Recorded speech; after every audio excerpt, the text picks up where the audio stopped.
이제 좀 정신이 드셨어? 어? 앞가림도 못하는 주제에 나를 가르치려 들어? 이곳은 상견례 자리였습니다. 딸이 사랑하는 남자와 결혼하기 위해 마련한 자리였죠. 아버지는 양팔이 없었습니다. 30년 전 사고로 두 팔을 잃은 뒤 홀로 딸을 키워온 사람이었어요. 하지만 시어머니가 될 여자는 세상이 늘 자기 아래에 있다고 믿고 살아온 사람이었습니다. 자리에 앉자마자 장애인 아버지가 있는 집안에 아들을 보낼 수 없다며 파혼을 선언했습니다.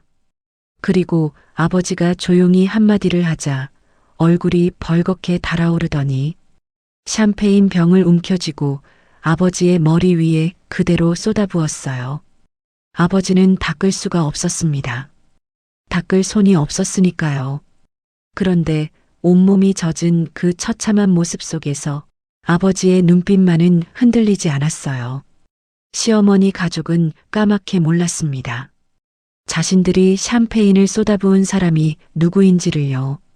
그리고 72시간 뒤 자신들의 세계가 어떻게 멸망할 것인지를요. 이 이야기가 궁금하시다면 구독과 좋아요 꾹 눌러주세요. 댓글로 여러분이 계신 곳을 알려주시면 그곳까지 행운을 보내드리겠습니다.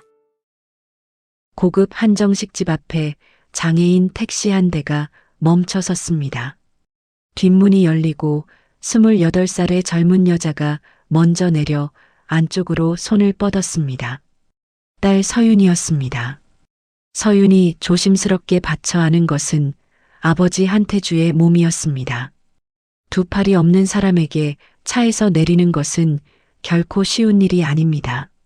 상체의 균형을 잡아줄 것이 아무것도 없기 때문이죠. 아버지는 딸의 손에 기대어 천천히 한 발씩 내디뎠고 아무 말 없이도 척척 맞아 들어가는 부녀의 호흡은 이것이 하루 이틀의 일이 아님을 말해주고 있었습니다. 오늘은 서윤의 상견례 날이었습니다. 2년째 사귀고 있는 남자친구 박도준, 대학병원 레지던트인 그와 결혼을 약속한 뒤 처음으로 양가 부모가 만나는 자리였죠. 식당 입구 앞에서 서윤이 걸음을 멈추더니 아버지의 넥타이 매듭을 살짝 올려주며 웃었습니다. 아빠, 오늘 정말 멋있다. 감색 정장의 양쪽 소매는 깔끔하게 접혀 안으로 박음질되어 있었습니다. 동네 수선집에서 맡긴 솜씨치고는 정갈했지만 어깨 아래로 축 늘어진 빈 소매가 드러내는 것은 누구의 눈에도 분명했죠. 그래도 딸이 멋있다고 했으니 아버지는 나직이 웃어 보였습니다. 30년 전 한태주라는 이름은 온 나라를 울린 이름이었습니다. 대형 건물 붕괴 현장에서 맨손으로 콘크리트 더미를 버티며 20명의 아이들을 구해낸 그는 그 대가로 양팔을 잃었습니다. 나라는 그에게 영웅이라는 칭호를 내렸지만 태주는 조용히 세상 뒤편으로 사라졌죠. 그리고 아무도 모르는 사이 보이지 않는 손이라 불리는 세계적 투자 그룹 JS 글로벌을 일궈냈습니다. 수천억 원의 자산을 움직이는 거대한 손이었지만 정작 아버지 한태주에게는 물 한 잔 들어 올릴 손이 없었습니다. 그가 그 모든 것을 숨기고 평범한 아버지로 살아온 이유는 단 하나, 딸 서윤이 아무런 무게 없이 행복하기를 바랐기 때문입니다. 오늘 그 딸아이가 사랑하는 남자의 부모를 만나러 가는 날이었습니다. 한정식 집의 나무 복도를 서윤이 앞서 걸으며 아버지의 걸음에 맞춰 속도를 늦췄습니다. 밀실 문이 열리자 상대 측 세 사람이 이미 자리를 잡고 앉아 있었습니다. 정면 상석에 앉은 남자는 도준의 아버지 박강철이었습니다. 50대 중반 강철 건설이라는 건설사를 운영하는 사업가였죠. 넓은 어깨에 맞춤 정장을 걸치고 팔짱을 낀 채 들어서는 태주의 빈 소매를 위아래로 훑었습니다. 그 옆에 앉은 여자는 도준의 어머니 나춘이었습니다. 목에 진주 목걸이를 두르고 손끝으로 목걸이를 만지작거리며 입꼬리를 미세하게 내렸죠. 그리고 그 뒤편에 도준이 단정한 자세로 앉아 있었습니다. 서윤을 향해 어색한 미소를 지어 보였지만 그 미소가 어딘지 모르게 불안해 보인다는 것을 서윤은 알아채지 못했습니다. 서윤이 아버지의 의자를 빼주었고 태주가 자리에 앉자 빈 소매가 무릎 위로 가지런히 내려졌습니다. 테이블 한쪽에는 아직 뜯지 않은 샴페인 한 병이 조명 아래서 차갑게 빛나고 있었습니다. 서윤은 도준의 손을 잡고 환하게 웃고 있었습니다. 그 샴페인이 축배가 아닌 다른 용도로 준비된 것이라는 사실을 이 자리에서 오직 한 사람만이 감지하고 있었습니다. 자리에 앉은 지 채 10분도 되지 않았을 때였습니다. 첫 번째 코스가 놓이기도 전에 예비 신랑 쪽 아버지가 입을 열었습니다. 한 사장님, 길게 끌 필요 없으니 단도직입적으로 말하겠소. 서윤이 도준의 손을 잡은 채 고개를 돌렸습니다. 예비 시아버지는 팔짱을 풀지도 않은 채 태주의 빈 소매를 노골적으로 가리키며 말을 이었습니다. 우리 도준이는 서울대 의대 출신이고 내년이면 전문이요. 재벌가에서도 혼담이 들어오는 아이란 말이요. 그런 아들을 보내야 할 집안이 어때야 하겠소? 서윤의 아버지가 조용히 대답했습니다. 말씀의 뜻을 정확히 해주시면 감사하겠습니다. 허허, 그걸 꼭 말로 해야 하나? 그때 예비 시어머니가 끼어들었습니다. 안쓰럽다는 듯 혀를 한번 차더니 부드러운 목소리로 말했습니다. 어머, 사장님. 양팔도 없이 딸아이를 키우시느라 그동안 얼마나 구질구질. 아니, 고생이 많으셨을까? 우리 도준이가 참 착해서 이런 결함 있는 사정까지 다 품어주려 했나 봐요. 결함이라는 단어가 밀실 안에 또렷하게 울렸습니다. 서윤의 얼굴이 하얗게 질렸고 아버지의 턱이 미세하게 굳었습니다. 하지만 예비 시어머니는 거기서 멈추지 않았습니다. 젓가락을 들어 올려 사돈의 왼쪽 빈 소매를 향해 천천히 뻗더니 접혀 있는 소매 끝을 톡 건드렸습니다. 빈 소매가 가볍게 흔들렸습니다.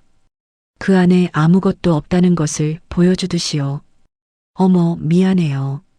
실이 붙어 있길래. 서윤이 숨을 삼키며 도준을 돌아보았습니다. 도준 씨, 지금 아무 말도 안 할 거야? 도준의 입술이 달싹이다가 다시 닫혔습니다. 어머니를 한 번 보고 아버지를 한 번 보고 시선을 테이블 위로 떨어뜨렸습니다. 그 침묵이 서윤의 가슴에 첫 번째 금을 그었습니다. 도준의 아버지가 냅킨을 테이블 위에 툭 던지며 자리에서 일어났습니다. 이 혼사 없었던 걸로 합시다. 서윤의 눈이 흔들렸습니다. 그게 무슨 말씀이세요? 저와 도준 씨는 인연을 사귀었어요. 도준아, 아버지한테 말씀드려. 도준이 천천히 고개를 들었습니다.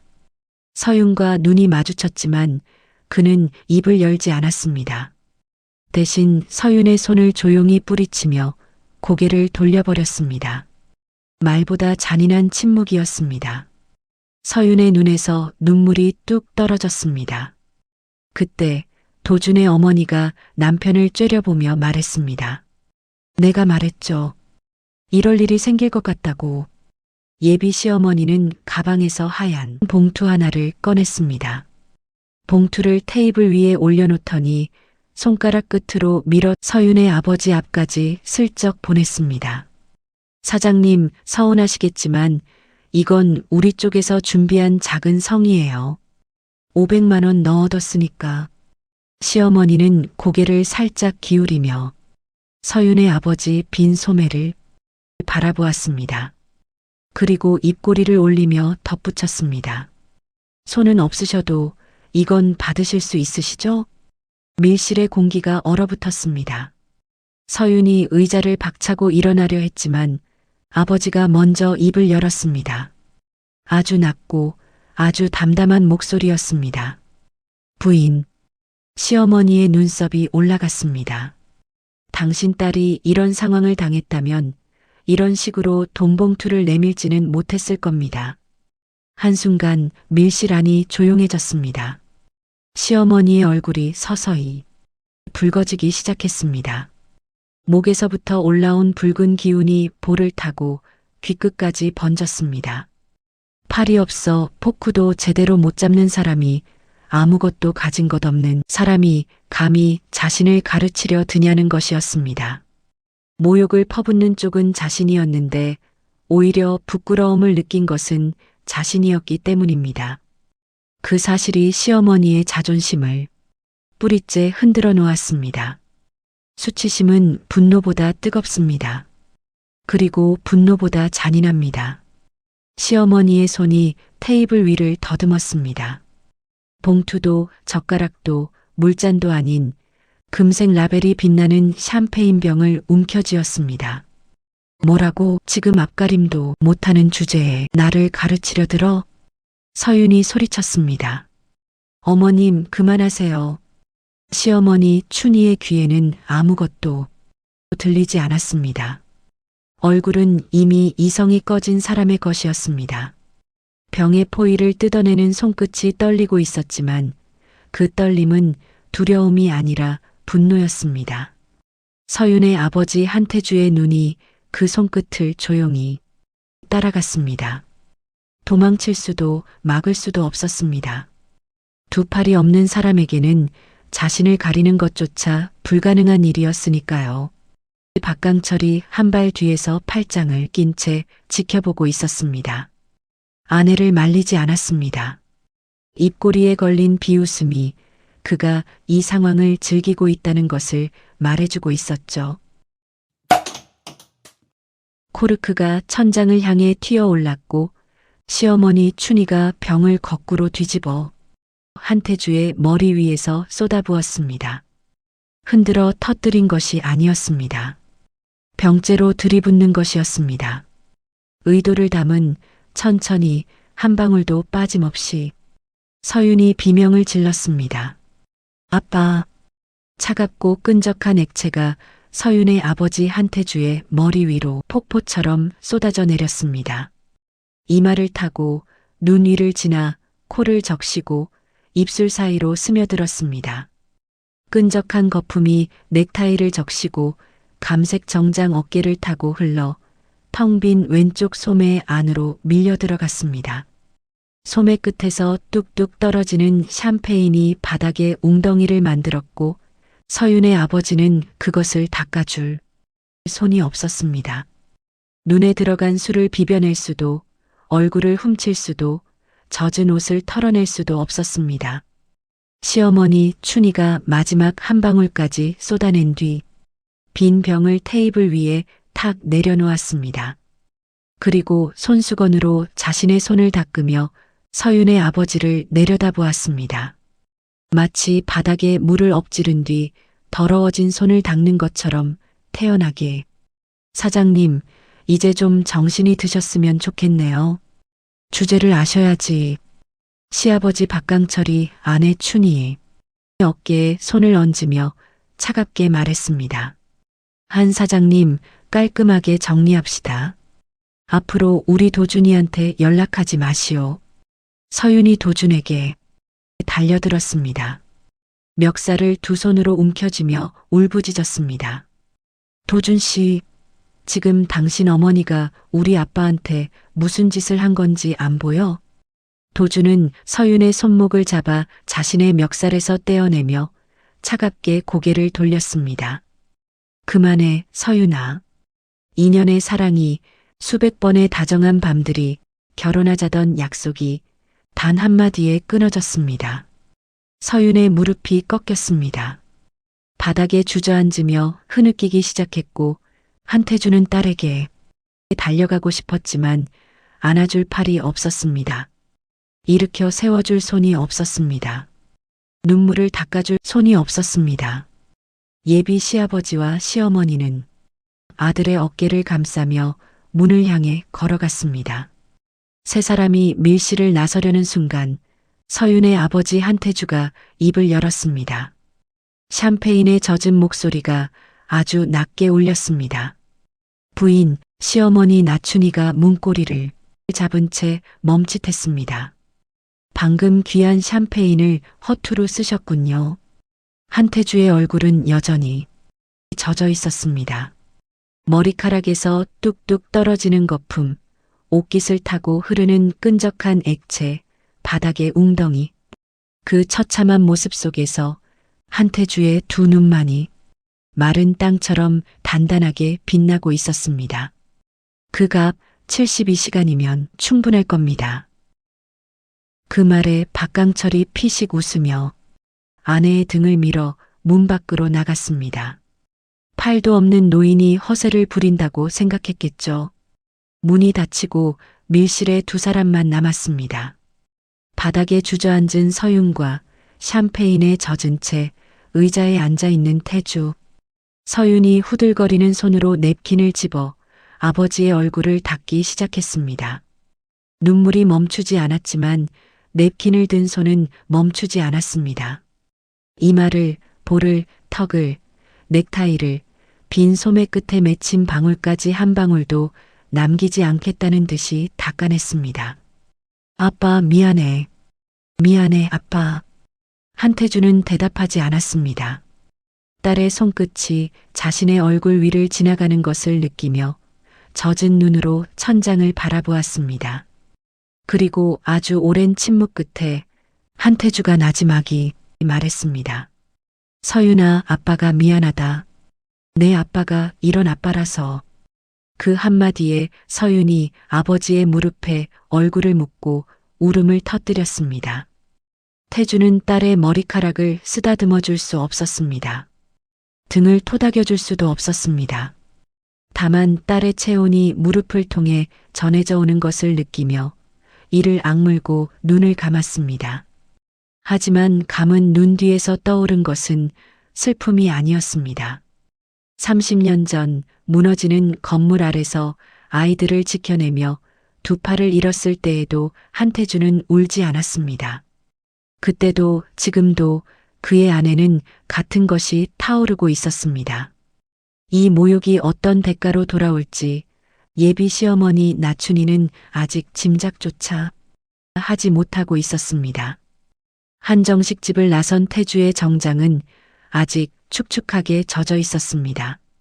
서윤이 손수건으로 아버지의 어깨를 연신 닦아주고 있었지만 감색천에 스며든 샴페인 냄새는 쉽게 가시지 않았죠. 달콤하면서도 쓴 모욕의 냄새였습니다. 아빠, 병원 가자.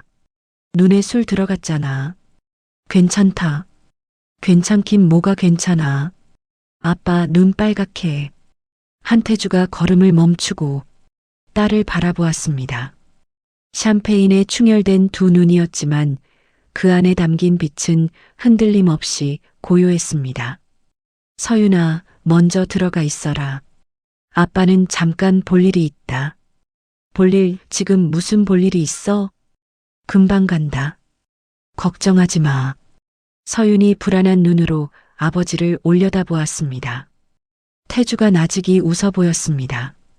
30년을 함께해 온 그 익숙한 미소에 서윤은 더 이상 묻지 못했습니다. 택시를 잡아 딸을 먼저 태워보낸 뒤 한태주는 한정식 집 뒤편 골목으로 천천히 걸어갔습니다.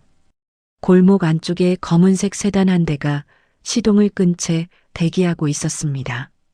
평범한 세단이 아니었습니다. 방탄 유리에 외교관 차량에나 쓰이는 특수 번호판이 달려 있었죠. 한태주가 다가가자 운전석과 조수석에서 동시에 문이 열리며 두 명의 남자가 내렸습니다. 검은 정장에 이어피스를 꽂은 군인 출신 특유의 자세가 몸에 배어 있는 사람들이었습니다. 회장님, 한 명이 고개를 숙이며 뒷문을 열었고 다른 한 명은 한태주의 젖은 정장을 보자마자 표정이 굳었습니다. 하지만 아무것도 묻지 않았습니다. 물을 필요가 없었습니다. 수십 년간 이 사람을 모셔온 이들에게 회장의 표정 하나면 충분했으니까요. 태주가 차에 올라타자 문이 닫혔습니다. 차 안은 바깥과 완전히 다른 세계였습니다. 가죽 시트에서는 은은한 향이 났고 계기판 위에는 실시간 글로벌 증시 현황이 흘러가고 있었습니다. 비서가 준비해둔 새 정장을 꺼내 태주의 젖은 옷을 갈아입혔습니다. 감색 양복 대신 검은색 맞춤 정장, 수선집에서 접어넣은 소매 대신 같은 방식이지만 격이 다른 원단으로 마감된 소매가 한태주의 어깨 위에 걸렸습니다. 팔은 여전히 없었지만 아까와는 완전히 다른 사람이 거울에 비치고 있었습니다. 같은 빈 소매였습니다. 하지만 동네 수선집에서 접어넣은 소매와 세계 최고의 테일러가 재단한 소매는 달랐습니다. 한쪽은 감추기 위한 소매였고 다른 한쪽은 드러내도 위축되지 않는 소매였습니다. 비서가 마지막으로 넥타이를 매주었습니다. 아침에 서윤이 매만져 주었던 넥타이 대신 비서의 능숙한 손길이 검은 실크 넥타이를 정확하게 매답지었습니다. 태주가 입을 열었습니다. 윤비서. 조수석의 남자가 태블릿을 들고 뒤를 돌아보았습니다. 강철건설. 현재 상태 보고해. 윤비서의 손가락이 태블릿 위를 빠르게 훑쳤습니다. 강철건설 현재 시가총액 약 2,300억 원, 수주잔고 3,200억 원입니다. 그러나 핵심 프로젝트 3건의 PF 대출 만기가 이번 분기 내 돌아오며 현금 유동성이 극도로 취약한 상태입니다. 주거래 은행 대출 잔액 700억 원, 해외 투자 유치권 하나가 JS 글로벌 계열 펀드를 통해 진행 중이고 해당 것만 빠져도 자금 순환이 멈춥니다. 태주가 창밖을 바라보며 나지막이 되물었습니다. 그러니까 심장이 3개라는 말이군. 네, 회장님. 그중 2개는 저희가 직접 쥐고 있고 나머지 하나는 전화 한 통이면 멈출 수 있습니다. 태주가 뒷좌석에 등을 기댔습니다. 빈 소매가 무릎 위에 가지런히 내려져 있었지만 이 차 안에서 그것은 더 이상 무력함의 상징이 아니었습니다. 팔 없이도 수천억을 움직이는 남자에게 손가락은 필요하지 않았습니다. 목소리 하나면 충분했으니까요. 사냥 명령을 발효한다. 윤비서의 손가락이 태블릿 위에서 멈췄습니다. 범위를 말씀해 주십시오. 전부라 하시면 강철 건설과 연결된 모든 금융 라인을 차단해 PF 대출, 해외 투자, 은행 여신, 하청 대금, 보험, 보증까지 숨쉴 구멍 하나 남기지 마. 윤비서가 잠시 침묵했습니다. 수십 년간 태주를 모셔왔지만 이런 톤의 명령은 손에 꼽을 만큼 드문 것이었습니다. 기한은요? 72시간. 72시간이면 강철 건설이 버틸 수 없습니다. 연쇄부도로 이어질 가능성이 높습니다. 태주의 시선이 창밖에서 돌아왔습니다. 윤비서의 눈을 정면으로 바라보며 아주 천천히 말했습니다. 나도 안다. 그 3글자에 담긴 무게를 윤비서는 읽었습니다. 이것은 사업적 판단이 아니었습니다.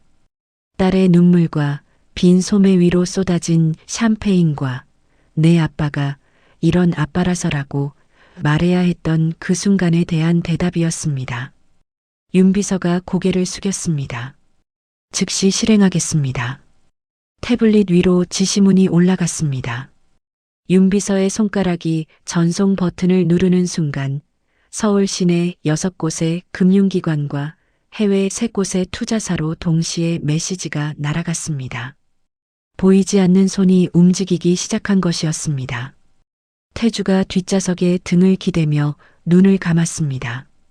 창밖으로 서울의 야경이 스쳐 지나갔고 한강의 불빛이 검은 유리 너머로 흘러갔습니다. 태주는 눈을 감은 채 나지막이 중얼거렸습니다. 나춘희 여사, 오늘 나에게 부은 그 샴페인이 당신 인생에서 마지막 사치가 될 겁니다.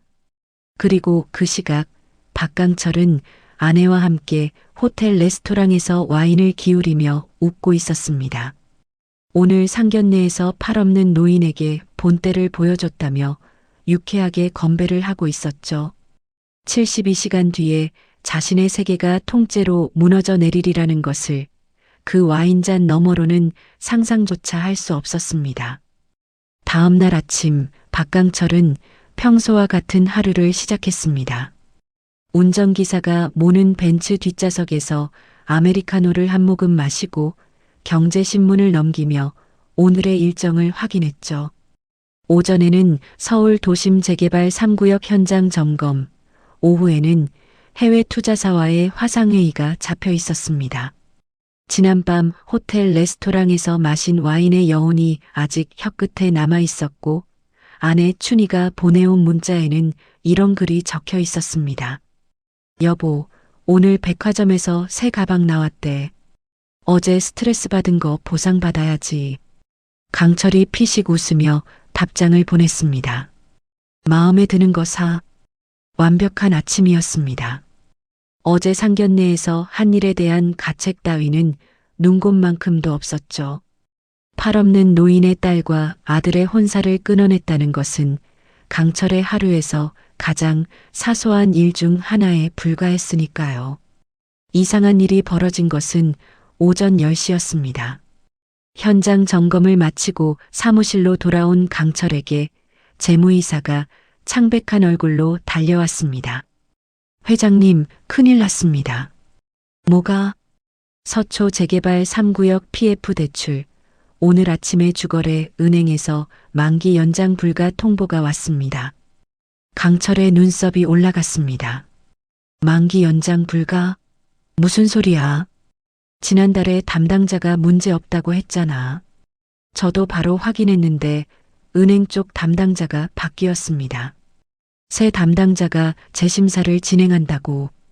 강철은 대수롭지 않게 손을 흔들었습니다. 그런 거야 전화 한 통이면 되는 거 아니야. 내가 직접 지점장한테 얘기하지. 강철이 직접 전화를 걸었습니다. 신호음이 3번 울리고 지점장이 받았지만 평소와는 분명히 다른 목소리였습니다. 아, 박 회장님. 그거는 저도 어쩔 수가 없습니다. 위에서 내려온 지시라서요. 위에서? 위가 어딘데? 그건 제가 말씀드리기 어렵습니다. 죄송합니다, 회장님. 전화가 끊겼습니다. 강철은 잠시 핸드폰 화면을 바라보다가 고개를 저었습니다. 은행이야 한두 군데가 아닌데 다른 곳으로 돌리면 될 일이었죠. 하지만 1시간 뒤 2번째 전화가 걸려왔습니다. 강남 재개발 7구역을 위해 유치해둔 해외 투자금 300억 규모가 갑자기 전액 회수 통보를 받았다는 소식이었습니다. 재무이사의 얼굴이 1시간 전보다 더 하얗게 변해 있었습니다. 해외 펀드 쪽에서 투자 철회 서한이 왔습니다. 이유는 내부 리스크 평가 재조정이라고만 적혀 있고 구체적인 설명은 없습니다. 강철이 의자에서 벌떡 일어났습니다. 300억을 그냥 빼? 계약서에 중도 철회 시 위약금 조항 있잖아. 그게 해당 펀드가 원래 JS 글로벌 계열이었습니다. 위약금 조항에 예외 사유가 있고 그쪽에서 그 조항을 정확히 짚어서 통보해 왔습니다. JS 글로벌? 강철의 미간이 좁아졌습니다. JS 글로벌이라는 이름은 건설업계에서 모르는 사람이 없었습니다. 보이지 않는 손이라 불리는 세계적 투자 그룹. 그 손이 닿은 기업은 살고 그 손이 떠난 기업은 죽는다는 이야기가 업계에 떠돌 정도였죠. 하지만 강철 건설과 JS 글로벌 사이에는 직접적인 이해관계가 없다고 알고 있었습니다. JS 글로벌이 왜 우리 투자를 빼는 거야? 우리가 그쪽이랑 무슨 문제가 있었어? 재무이사가 고개를 저었습니다. 없습니다. 적어도 제가 파악한 바로는 전혀 없습니다. 강철은 핸드폰을 들어 업계 지인들에게 전화를 돌리기 시작했습니다. 금융권에 오래된 인맥이 있었고 대개 그 인맥이면 해결되지 않는 일이 없었죠. 하지만 오늘은 달랐습니다. 전화를 받는 사람마다 목소리가 어두웠고 도와주겠다는 말 대신 박 회장, 미안한데 이번 거는 좀 복잡해라는 대답만 돌아왔습니다. 점심을 넘길 무렵 세 번째 타격이 왔습니다. 하청업체 4곳이 동시에 공사 중단을 통보해 온 것이었습니다. 자재 대금을 성급하지 않으면 더 이상 현장에 인력을 투입할 수 없다는 내용이었죠. 재무이사가 확인해 보니 4곳 모두 같은 시간대에 통보를 보냈습니다. 마치 누군가가 신호를 보낸 것처럼 정확하게. 강철의 얼굴에 처음으로 불안이 스쳤습니다. 하나하나 떼어놓고 보면 해결할 수 있는 문제들이었지만 이것이 동시에 벌어지고 있다는 것은 우연이 아니었습니다. 누군가가 의도적으로, 체계적으로 강철 건설의 숨통을 조이고 있었습니다. 재무이사. 네, 회장님. PF 대출 막힌 거, 해외 투자 빠진 거, 하청 중단까지. 이거 전부 한꺼번에 터진 거잖아. 뒤에 누가 있는 거 아니야? 재무이사가 입술을 달싹이다가 조심스럽게 대답했습니다. 확인할 수 없습니다만 하나의 공통점이 있습니다. 3건 모두 JS 글로벌의 영향권 안에 있는 금융 라인입니다. JS 글로벌. 강철이 손가락으로 책상을 두드렸습니다. 탁, 탁, 탁. 불규칙한 리듬이었습니다. JS 글로벌의 회장은 누구인지조차 알려져 있지 않았습니다. 보이지 않는 손이라는 별명 그대로 금융계에서도 그 실체를 아는 사람은 극소수에 불과했죠. JS 글로벌 본사에 면담을 신청해. 내가 직접 가겠다. 재무이사가 놀란 얼굴로 올려다보았습니다. 회장님이 직접요? 직접 가서 무슨 오해가 있는 건지 풀어야지. 전화로 될 일이 아니야. 그날 오후 강철은 여의도에 위치한 JS 글로벌 본사 앞에 서 있었습니다. 건물을 올려다보는 순간 강철의 표정이 미세하게 변했습니다. 층수를 세는 것조차 포기하게 만드는 유리타워가 하늘을 찔러 올라가고 있었고 로비로 들어서자 대리석 바닥에 구두 소리가 울렸습니다. 강철 건설의 본사도 제법 근사하다고 자부했지만 이곳의 규모 앞에서는 동네 사무실에 불과했습니다. 안내 데스크에서 면담을 요청하자 직원이 정중하지만 단호한 목소리로 대답했습니다. 박강철 회장님, 사전 면담 승인 없이는 임원진 접견이 불가합니다. 나는 강철 건설 회장이요. 시가총액 2천억짜리 건설사 대표가 면담을 요청하는데 만나줄 수도 없다는 거요? 죄송합니다만 규정입니다. 강철의 목소리가 높아지기 시작했습니다. 로비에 있던 직원 몇 명이 고개를 돌려 이쪽을 바라보았죠. 강철은 아랑곳하지 않았습니다. 목소리를 더 높여 따지고 있을 때 안내 데스크에 전화가 울렸습니다. 직원이 전화를 받더니 잠시 고개를 끄덕이고 강철을 올려다보았습니다. 회장님, 52층 대회의실로 안내해 드리겠습니다. 의장님께서 직접 뵙겠다고 하셨습니다. 의장이라는 말에 강철의 어깨가 살짝 펴졌습니다. 어쨌든 꼭대기까지 올라가게 된 셈이었으니까요.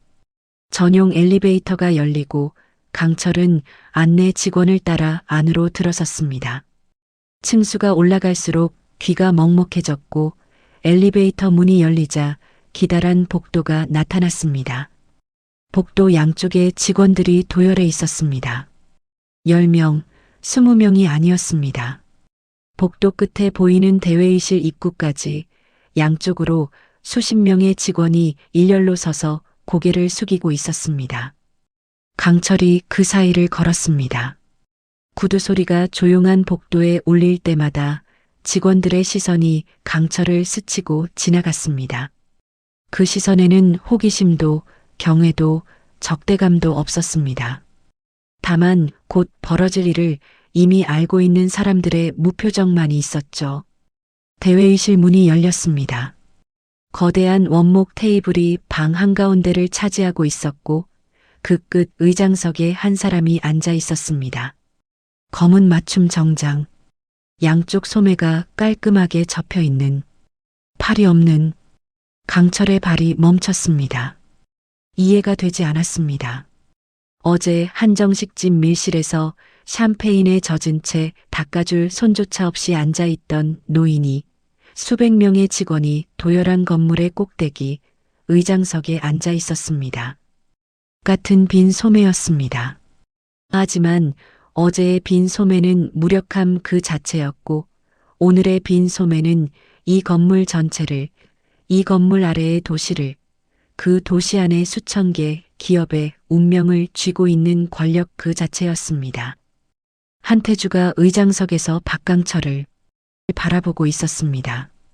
어제 샴페인에 충혈되었던 눈은 맑게 가라앉아 있었고 입꼬리에는 미소도 분노도 없는 완전한 무표정이 걸려 있었습니다.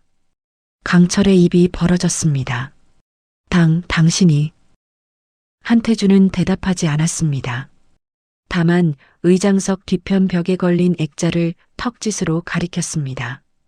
액자 안에는 30년 전 신문 기사가 담겨 있었습니다. 무너진 건물 잔해 사이에서 피투성이 양팔로 콘크리트를 버티고 있는 젊은 남자의 사진, 그 아래에 적힌 헤드라인이 강철의 눈에 들어왔습니다. 맨손 영웅 한태주, 20명 어린이 구하고 양팔 잃어. 강철의 무릎이 미세하게 떨렸습니다.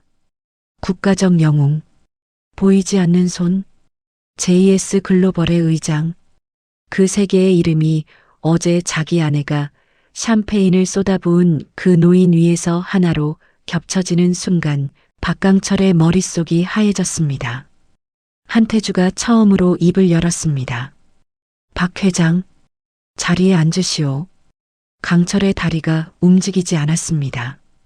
그리고 잘 들으시오. 한태주가 의장석에서 살짝 몸을 앞으로 기울였습니다. 빈 소매가 원목 테이블 위에 가지런히 놓여 있었고 그 너머로 한태주의 두 눈이 박강철을 정면으로 관통하고 있었습니다. 어제 부인이 내 머리 위에 샴페인을 부을 때 나는 눈에 들어간 술을 닦을 수도 없었소. 딸이 바닥에 무너져 올 때 안아줄 팔이 없었소. 그 자리에서 내가 할 수 있었던 것은 딱 하나였소. 한태주의 목소리가 한 톤 낮아졌습니다. 기억하는 것. 강철의 얼굴에서 핏기가 빠져나가기 시작했습니다. PF 대출 만기 연장 불가, 해외 투자 300억 회수, 하청업체 4곳 공사 중단. 오늘 하루 동안 당신이 겪은 일들이 우연이라고 생각했소? 강철이 입을 열려 했지만 소리가 나오지 않았습니다. 이건 시작이요. 내일은 보험이 끊기고 모레는 은행 여신이 전액 회수될 거요. 72시간. 내가 어제 말한 그대로요. 한태주는 의장석에 등을 기대며 박강철을 올려다보았습니다. 정확히 말하면 내려다보고 있었습니다. 앉아있는 사람이 서 있는 사람을 내려다보는 그런 종류의 시선이었습니다. 박 회장, 어제 당신 부인이 나에게 말했지. 손은 없어도 이건 받을 수 있지 않겠느냐고. 맞소? 박강철의 입술이 파르르 떨렸습니다. 오늘 내가 대답해 드리겠소. 나는 숟가락을 들 수 없소. 하지만 당신의 회사를, 당신의 재산을, 당신의 이름을 들어 올렸다가 내려놓을 수는 있소. 태주가 마지막으로 덧붙였습니다. 남은 시간은 48시간이요. 현명하게 쓰시오. 강철의 다리가 풀렸습니다. 의자에 주저앉듯 걸터앉은 그의 눈에 대회의실 벽면의 액자가 다시 들어왔습니다. 30년 전 무너지는 건물 아래서 아이들을 지키던 그 팔이 이제 자신의 목을 조이고 있었습니다. 이미 잘려나간 그 팔이. 강철은 대회의실을 나와 엘리베이터에 올라탔습니다. 층수가 내려갈수록 현실의 무게가 한 층씩 쌓여갔고 1층 로비에 도착했을 때 그의 다리는 감각을 잃어가고 있었습니다.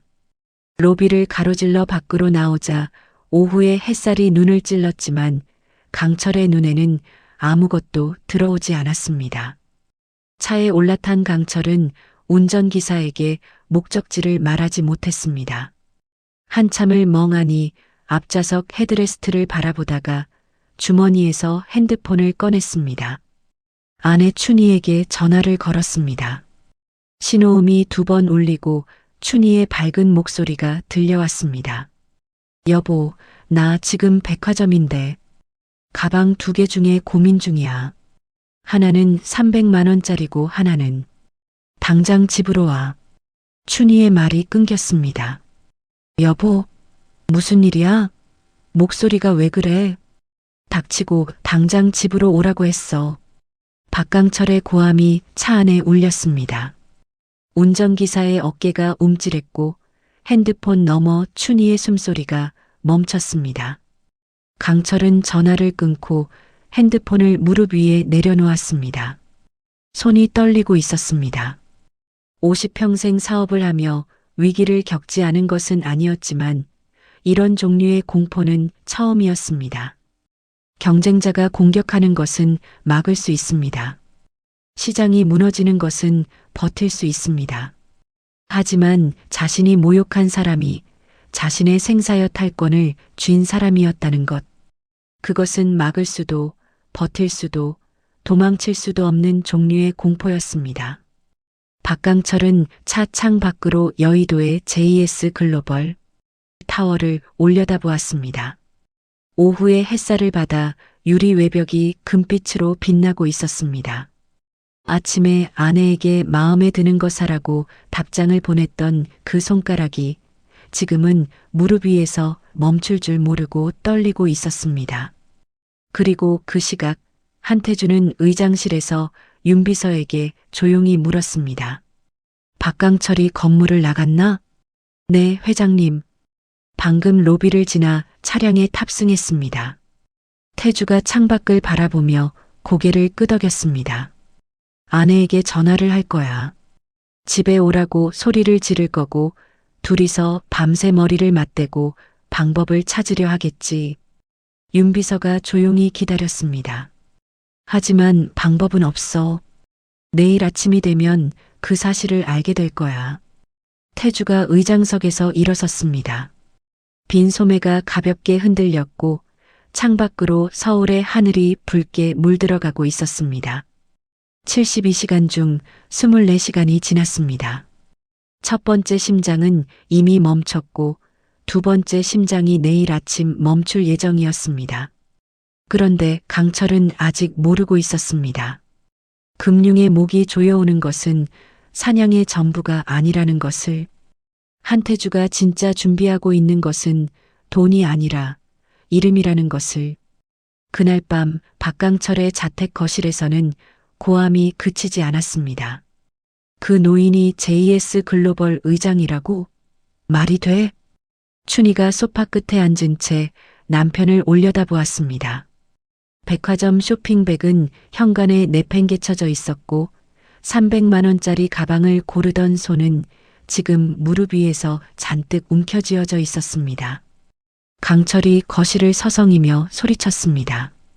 말이 되냐고 물으면 내가 뭐라고 해. 직접 봤어. 52층 대회의실 의장석에 앉아 있었다고. 같은 빈 소매, 같은 얼굴, 같은 사람이야. 그러니까 내가 샴페인을 부은 그 사람이. 그래, 보이지 않는 손, 수천억을 움직이는 그 사람이 어제 내가 샴페인을 들이부은 바로 그 노인이란 말이야. 춘희의 얼굴이 창백해졌습니다. 하지만 그녀가 먼저 꺼낸 말은 사과가 아니었습니다. 그래서 어떻게 할 건데? 방법이 있긴 한 거야? 강철이 걸음을 멈추고 아내를 돌아보았습니다. 방법? 48시간이라고 했어. 내일 아침이면 보험이 끊기고 모레면 은행 여신이 전액 회수된다고. 방법을 찾으려면 시간이 필요한데 그 시간을 쥐고 있는 사람이 바로 그 노인이야. 그럼 사과하면 되잖아. 무릎이라도 꿇으면. 내가 해볼래? 내가 머리 위에 샴페인을 부었잖아. 춘희의 눈이 흔들렸습니다. 어제 밀실에서 태주의 머리 위로 샴페인을 쏟아부을 때 그 손끝에 느꼈던 쾌감이 지금은 독으로 뒤집혀 온몸을 조이고 있었습니다. 그때 거실 안쪽에서 도준이 나왔습니다. 아버지의 고함 소리에 잠을 깨고 나온 얼굴은 퉁퉁 부어 있었고 핸드폰을 쥔 손이 떨리고 있었습니다. 아버지, 뭐야, 자고 있었어? 지금 집안이 이 모양인데? 나도 전화가 왔어. 박강철의 눈이 좁아졌습니다. 병원에서요. 내일부터 나오지 말라고. 거실이 조용해졌습니다. 춘희가 소파에서 벌떡 일어났습니다. 뭐라고? 우리 도준이를 해고해? 서울대 의대 출신인 우리 아들을? 도준이 핸드폰 화면을 보여주었습니다. 병원 인사과에서 온 메시지였습니다. 레지던트 수련 계약 조기 해지 통보. 사유란에는 내부 사정에 의한 인사 조정이라는 모호한 한 줄만 적혀 있었죠. 이사장이 직접 결정했대. 항의할 수도 없어. 그 병원 이사장이 누군데? 도준이 잠시 입을 다물었다가 나지막이 대답했습니다. JS 글로벌 산하 의료재단이 대주주예요. 세 사람의 시선이 공중에서 부딪혔습니다. 아버지의 회사, 아들의 직장, 그 모든 것의 배후에 같은 이름이 있었습니다. 보이지 않는 손이 아버지의 목만 조른 것이 아니었습니다. 아들의 목까지 동시에 쥐고 있었던 것이죠. 강철이 소파에 털썩 주저앉았습니다. 두 손으로 머리를 감싸쥐고 한참을 그대로 있었습니다. 춘희는 아들과 남편을 번갈아 바라보다가 자신의 핸드폰을 꺼내 들었습니다. 이럴 때일수록 인맥이 필요했습니다. 자신의 사교계 네트워크라면 어디선가 돌파구를 찾을 수 있을 거라고 생각했죠. 첫 번째 전화를 걸었습니다. 여보세요, 정사모님? 나 춘희인데. 갑자기 급한 일이 생겨서. 아, 춘희 씨. 미안한데 나 지금 좀 바빠서.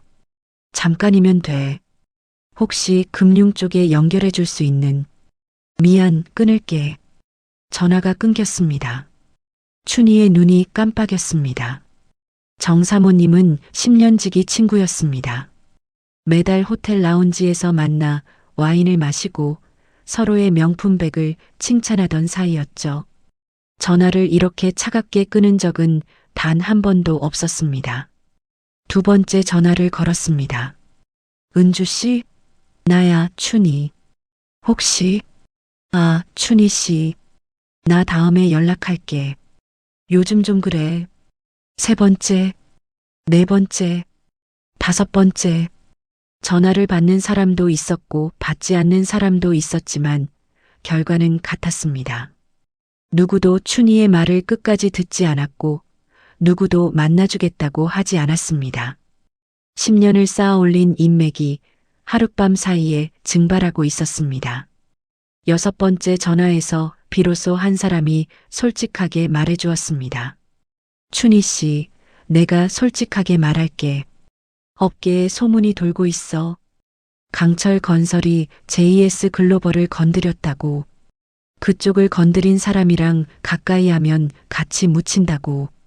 미안한데 당분간은 좀 거리를 두자. 전화가 끊겼습니다. 춘희가 핸드폰을 쥔 채 소파에 주저앉았습니다.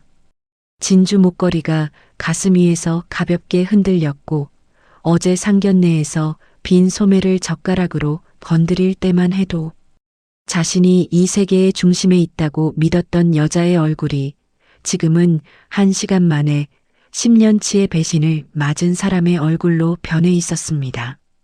엄마. 도준이 조심스럽게 어머니를 불렀습니다. 춘희가 고개를 들었습니다.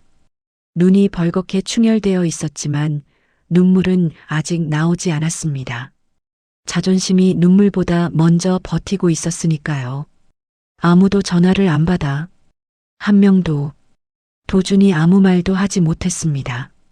그 역시 병원 동기들에게 연락을 해보았지만 상황은 다르지 않았습니다. 어제까지 같이 밥을 먹고 술을 마시던 동기들이 오늘은 문자에 답장조차 하지 않았죠. 새벽 2시 박강철이 서재에서 나왔습니다. 밤새 전화를 돌리고 이메일을 보내고 가능한 모든 금융 라인을 더듬어 보았지만 결과는 같았습니다. JS 글로벌의 이름 앞에 손을 내밀어 줄 곳은 어디에도 없었습니다.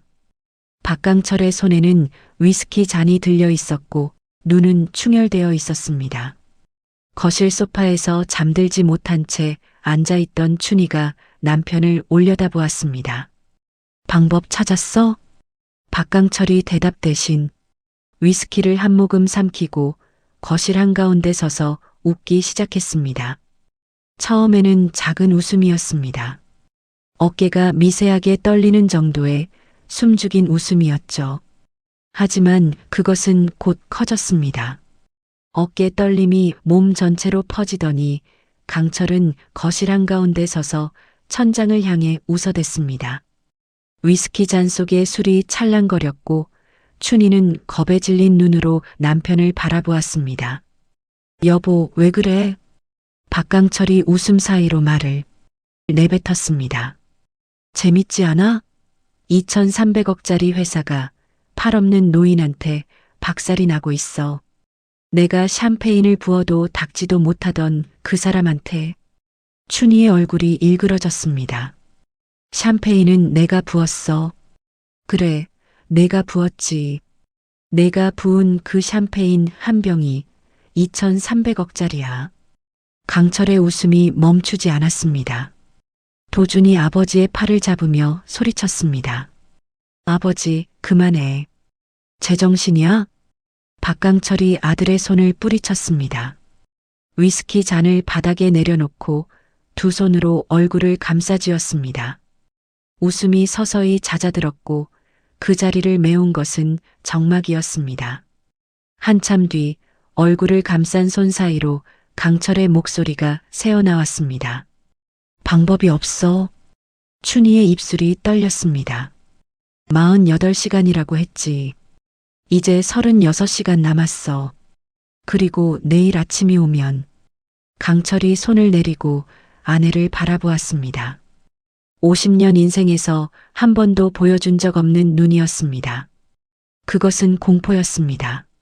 순수한 가공되지 않은 생존의 공포. 우리가 알고 있는 세상이 끝날 거야. 그 말이 떨어지는 순간 강철의 핸드폰에 문자 한 통이 도착했습니다. 발신자 표시 없는 번호, 단 한 줄의 문장이었습니다. D-데이.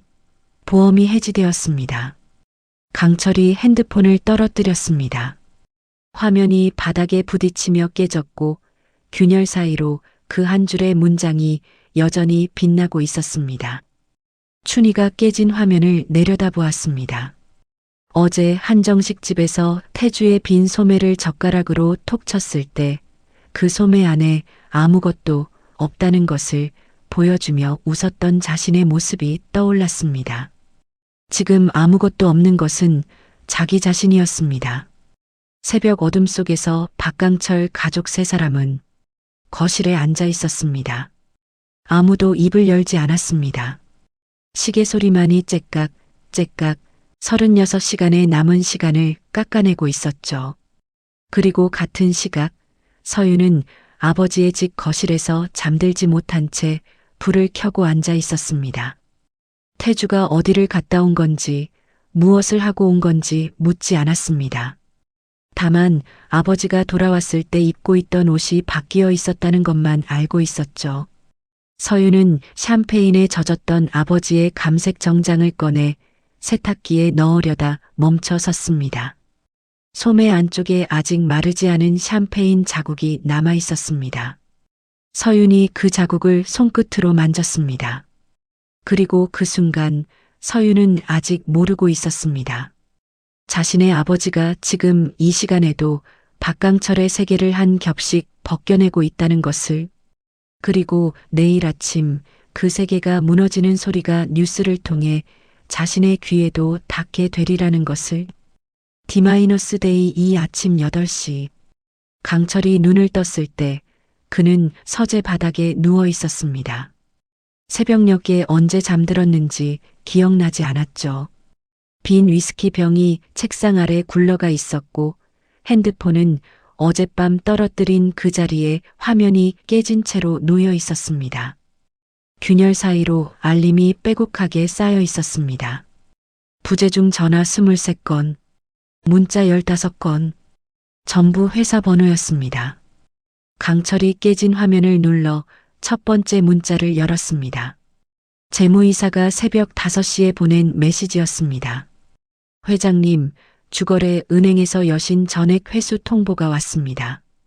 700억 전액. 오늘 중으로 상환하지 않으면 법적 절차에 들어간다고 합니다. 700억. 강철의 손이 멈췄습니다. 예고대로였습니다. 태주가 48시간 안에 벌어질 일을 정확히 말해준 그대로 한치의 오차도 없이 현실이 되고 있었습니다. 두 번째 문자를 열었습니다. 건설공제조합에서 보증해지 통보가 도착했습니다. 진행 중인 4개 현장 전부 공사 이행 보증이 무효화됩니다. 세 번째, 하청업체 추가 7곳에서 공사 중단 및 대금 청구 소송을 예고했습니다. 네 번째, 강남 7구역 발주처에서 시공사 교체를 검토 중이라는 비공식 통보가 왔습니다. 박강철은 문자를 더 읽지 않았습니다. 핸드폰을 바닥에 내려놓고 천장을 바라보았습니다. 천장에는 아무것도 없었습니다. 어떤 답도 어떤 출구도 보이지 않는 하얀 평면만이 그를 내려다보고 있었죠. 서재 문이 열리고 춘희가 들어왔습니다. 어젯밤 잠을 자지 못한 얼굴은 부어 있었고 화장기 없는 맨 얼굴 위로 핏줄이 선명했습니다. 여보, 뉴스 봤어? 강철이 고개를 들었습니다. 뉴스? 춘희가 태블릿을 내밀었습니다. 화면에는 아침 경제 뉴스의 헤드라인이 떠 있었습니다.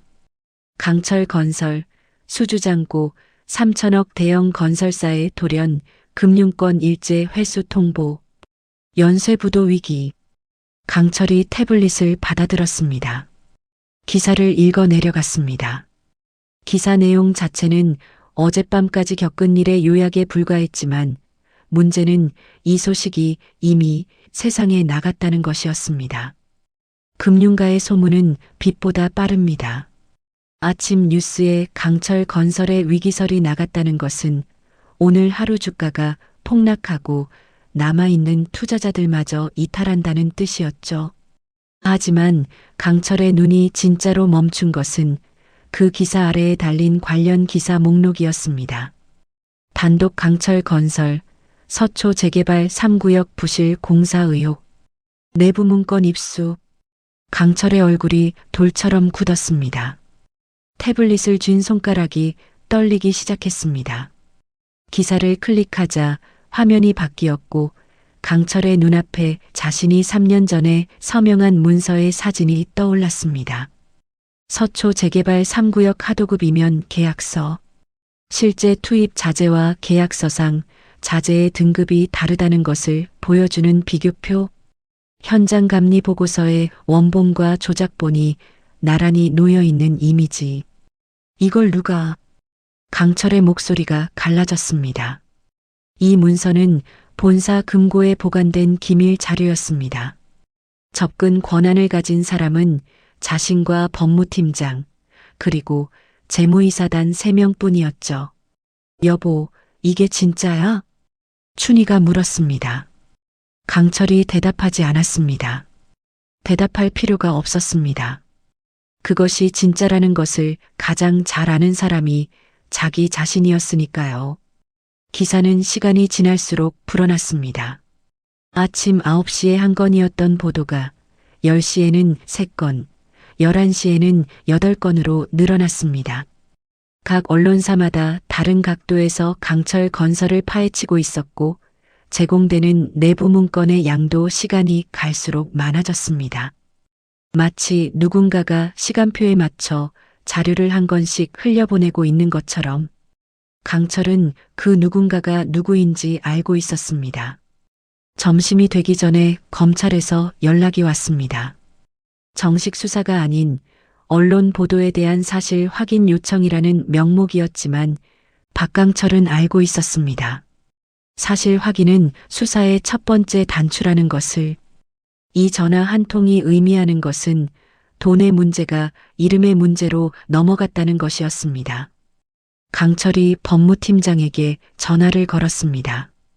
김 팀장, 지금 당장 본사로 와. 검찰에서 연락이 왔어.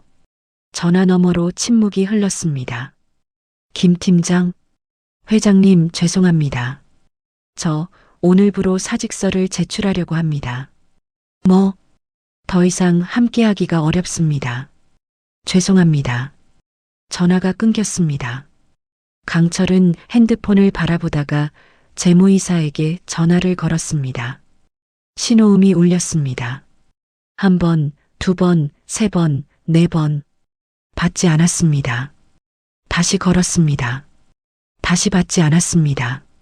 침몰하는 배에서 쥐가 먼저 도망친다는 말이 있습니다.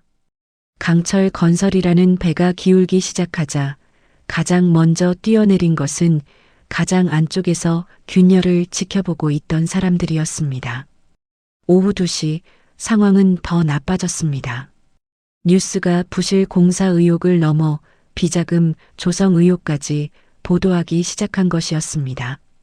강철 건설 명의의 해외 페이퍼 컴퍼니, 그 회사를 통해 빠져나간 자금의 흐름, 춘희 명의의 해외 부동산 매입 내역까지 하나하나가 검찰 수사의 단서가 될 수 있는 것들이었죠. 박강철은 서재에 들어박혀 나오지 않았습니다. 전화를 걸 곳도 찾아갈 곳도 남지 않았습니다. 2,300억짜리 회사를 운영하며 쌓아온 인맥이 하루 만에 모래성처럼 무너져 내리고 있었습니다. 그때 서재 문이 벌컥 열렸습니다. 춘희가 얼굴이 벌겋게 달아오른 채 들어왔습니다. 여보, 뉴스에 내 이름이 나왔어. 나춘희 명의 해외 부동산. 이거 누가 흘린 거야? 박강철이 고개를 들지 않았습니다. 이러다 나까지 수사받는 거 아니야? 여보, 대답 좀 해. 조용히 해. 조용히 하라고. 지금 내 인생이 망가지고 있는데? 박강철이 처음으로 아내를 올려다보았습니다. 충혈된 눈에 분노도 슬픔도 아무것도 남아있지 않았습니다. 네 인생? 이 모든 게 네가 그 노인 머리 위에 샴페인을 부은 것 때문이야. 춘희의 입이 벌어졌습니다. 나 때문이라고? 파혼을 선언한 건 당신이잖아. 젓가락으로 소매를 건드린 것도 나지만 그 자리를 만든 건 당신이야. 내가 샴페인만 안 부었어도 이 지경까진 않았어. 내가 분위기를 정리하려 했는데 내가 끼어들어서. 두 사람의 고함이 서재를 가득 채웠습니다. 책장 위의 트로피가 미세하게 흔들렸고 강철이 30년 사업 인생에서 받아온 상장과 감사패가 벽에 걸린 채 그 고함 소리를 듣고 있었습니다. 그 소리를 듣고 있던 것은 서재 밖 복도에 서 있던 도준도 마찬가지였습니다. 도준은 벽에 등을 기대고 부모의 싸움 소리를 듣고 있었습니다. 해고당한 레지던트, 더 이상 의사가 아닌 사람, 어제까지만 해도 서울대 의대 출신의 촉망받는 전문의 후보였던 사람이 오늘은 부모의 비리와 함께 가라앉고 있는 배의 승객이 되어 있었습니다. 도준의 핸드폰에 뉴스 알림이 떴습니다. 또 다른 기사였습니다. 이번에는 강철 건설의 현장 노동자 임금 체불 의혹. 하도급 업체 직원들의 인터뷰가 실려 있었고 우리가 피땀 흘려 지은 건물의 철근이 설계보다 한 등급 낮은 것이었다라는 증언이 굵은 글씨로 간조되어 있었습니다. 도준의 손이 떨렸습니다. 부실공사. 그것은 단순한 비리가 아니었습니다. 그 건물에 사람이 살고 있었습니다. 가족이 살고 아이들이 뛰어놀고 있었습니다. 만약 그 건물이 무너진다면 30년 전 한태주가 몸으로 막았던 그 참사가 다시 벌어질 수도 있다는 뜻이었죠. 그 순간 도준의 머릿속에서 어제 JS 글로벌 대회의실 벽에 걸려 있었다는 액자의 이야기가 떠올랐습니다. 아버지에게 들은 이야기였습니다. 맨손으로 콘크리트를 버티며 아이들을 구하고 양팔을 잃은 남자의 사진. 그 남자가 목숨을 걸고 지켜낸 것을 자신의 아버지가 돈을 위해 다시 위험에 빠뜨리고 있었습니다. 도준은 복도에서 몸을 일으켰습니다. 서재의 고함 소리를 등 뒤에 두고 자신의 방으로 들어갔습니다. 책상 서랍을 열어 USB 하나를 꺼냈습니다. 3년 전 아버지의 서재에서 우연히 발견하고 복사해둔 자료였습니다. 그때는 보험이라고 생각했죠. 혹시 모를 상황에 대비해 가지고 있으면 좋겠다는 아들답지 못한 계산이었습니다. 도준이 핸드폰을 들었습니다. 검찰 민원 번호를 검색했습니다. 손가락이 화면 위에서 멈췄습니다. 이것을 넘기면 돌아올 수 없습니다. 아버지는 감옥에 갈 것이고 어머니도 공범으로 조사받을 것이며 박강철이라는 이름은 완전히 끝나게 됩니다. 하지만 넘기지 않으면 그 부실한 건물에 살고 있는 사람들이 위험에 처하게 됩니다.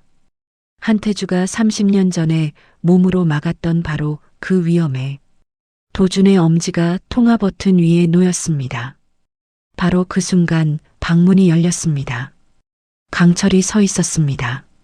도준의 손에 들린 핸드폰과 책상 위의 USB를 번갈아 바라보았습니다.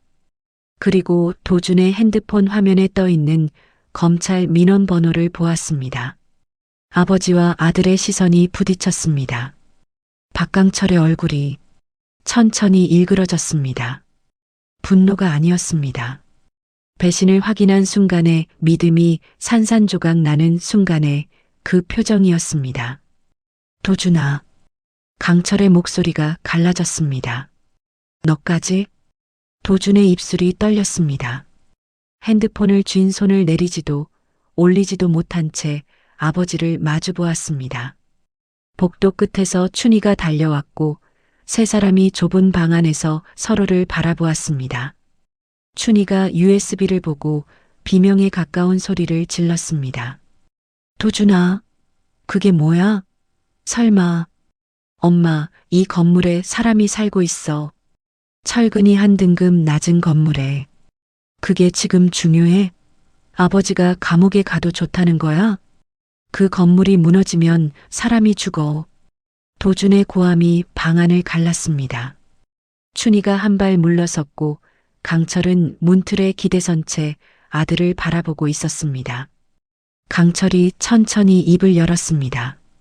그 USB 내려놓아라. 아버지, 내려놓으라고 했다. 이미 늦었어요. 도준의 목소리가 가라앉았습니다. 언론에 나간 자료만으로도 검찰은 수사에 들어갈 거예요. 내가 이걸 넘기든 안 넘기든 결과는 같아요. 차라리 잦은 신고를 하면 형량이라도. 닥쳐. 강철의 고함에 방 안의 공기가 갈라졌습니다. 강철이 도준에게 한 걸음 다가갔고 도준은 물러서지 않았습니다. 아버지의 충혈된 눈과 아들의 젖은 눈이 마주쳤습니다. 내가 의사가 된 것도 서울대에 간 것도 전부 이 회사 돈이야. 내 등록금이, 내 해외 연수비가 전부 이 회사에서 나온 거란 말이야. 그런데 내가 그걸 신고하겠다고? 도준의 얼굴이 하얘졌습니다. 아버지의 말이 거짓이 아니라는 것을 알았기 때문이었습니다. 하지만 도준은 핸드폰을 내려놓지 않았습니다. 그래서 더 신고해야 하는 거예요. 박강철은 아들의 멱살을 잡았습니다.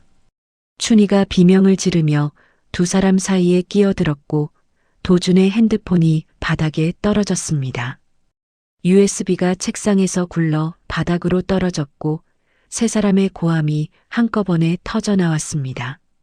그 고함이 이 집안에서만 울리고 있다고 생각했겠지만 그것은 착각이었습니다. D-데이 3 아침 7시 72시간이 끝나는 날이었습니다. 도준의 검찰 제보 사실이 언론에 보도되었습니다. 어떤 경로로 새어나갔는지는 알 수 없었지만 헤드라인은 이렇게 적혀 있었습니다. 강철 건설 회장 아들, 부모 비리 검찰에 제보 시도, 가족 간 충돌로 무산. 박강철 가문의 마지막 체면이 벗겨지는 소리였습니다. 금융의 목이 조여지는 것은 참을 수 있었습니다. 비리가 폭로되는 것도 견딜 수 있었습니다. 하지만 아들이 아버지를 신고하려 했다는 뉴스는 이 집안이 안에서부터 무너지고 있다는 것을 세상에 알리는 마지막 도미노였습니다. 72시간 중 60시간이 지났습니다. 남은 시간은 12시간. 그리고 그 12시간이 지나면 강철 건설이라는 이름은 이 세상에서 사라지게 됩니다. 강철은 잠을 자지 못했습니다. 이틀째 서재 바닥에서 밤을 보냈고 거울에 비친 얼굴은 사흘 전과 같은 사람이라고 보기 어려울 만큼 쪼그라들어 있었습니다. 눈 밑에 검푸른 그림자가 내려앉았고 면도하지 않은 턱에 거친 수염이 올라와 있었죠. 사흘 전 상견례에서 맞춤 정장을 입고 팔짱을 끼던 남자의 흔적은 어디에도 없었습니다. 아침 8시 현관 초인종이 울렸습니다. 강철이 서재에서 나왔을 때 춘희가 이미 현관문 앞에 서 있었습니다. 모니터에 비친 것은 정장을 입은 남자 4명과 경찰관 2명이었습니다. 한 명이 손에 서류 묶음을 들고 있었고 다른 한 명은 카메라를 들고 있었죠. 누구야? 춘희의 목소리가 떨렸습니다. 초인종이 다시 울렸습니다. 박강철이 아내를 밀어내고 문을 열었습니다. 박강철 회장님이십니까? 그렇소. 선두에 선 남자가 서류를 내밀었습니다. 법원 집행관입니다. 강철 건설부도에 따른 자택 압류 집행영장이 발부되었습니다. 오늘 중으로 이 자택의 모든 동산 및 부동산에 대한 압류 절차가 진행됩니다. 강철의 손이 서류를 받아들었지만 글자가 눈에 들어오지 않았습니다. 활자가 뿌옇게 흔들렸고 압류, 집행, 부도라는 단어만이 머릿속에서 울리고 있었습니다. 지금 당장이요? 네, 지금부터 시작합니다. 집행관들이 현관을 지나 거실로 들어왔습니다. 구두 소리가 대리석 바닥에 울렸고 그 소리가 춘희의 귓전을 때렸습니다. 낯선 남자들이 자기 집 거실을, 자기 집 복도를, 자기 집 방들을 돌아다니며 하나하나 기록하기 시작했습니다. 첫 번째로 압류 딱지가 붙은 것은 거실의 대형 TV였습니다. 빨간 딱지가 붙는 순간 춘희의 눈이 커졌습니다. 하지만 그것은 시작에 불과했습니다. 거실 소파, 식탁, 와인셀러, 냉장고, 벽에 걸린 그림 하나하나에 빨간 딱지가 척척 붙어갔습니다. 집행관의 손은 기계처럼 정확했고 딱지가 붙을 때마다 찰칵 소리와 함께 카메라 셔터가 울렸습니다. 춘희가 집행관을 따라다니기 시작했습니다. 잠깐만요. 이건 좀 빼주세요. 이건 제 결혼 예물이에요. 집행관이 고개를 저었습니다. 영장에 포함된 물건입니다. 사모님. 그래도 이건 제 거예요. 시어머니한테 물려받은 거라고요. 소유권과 관계없이 채무자 자택 내 동산은 전부 대상입니다. 춘희의 목소리가 점점 높아졌지만 집행관은 아랑곳하지 않고 다음 방으로 이동했습니다. 침실이 열렸습니다. 춘희의 드레스룸. 벽 한 면을 가득 채운 명품백들이 조명 아래서 빛나고 있었습니다. 샤넬, 에르메스, 루이비통. 하나하나가 수백만 원에서 수천만 원에 이르는 것들이었죠. 그 옆에는 보석함이 놓여 있었고 함 안에는 다이아몬드 목걸이, 진주 귀걸이, 루비 팔찌가 벨벳 위에 가지런히 놓여 있었습니다. 사흘 전 상견례에서 춘희의 목에 걸려있던 진주 목걸이도 그 안에 있었습니다. 태주의 빈 소매를 젓가락으로 건드리며 실이 붙어 있길래라고 웃던 그때 목에서 은은하게 빛나던 그 진주 목걸이가요. 집행관이 드레스룸에 들어서자 춘희의 얼굴이 하얗게 질렸습니다. 여기는 안 돼요. 사모님, 저희도 업무를 하는 겁니다. 안 된다고요. 여기는 내 방이에요.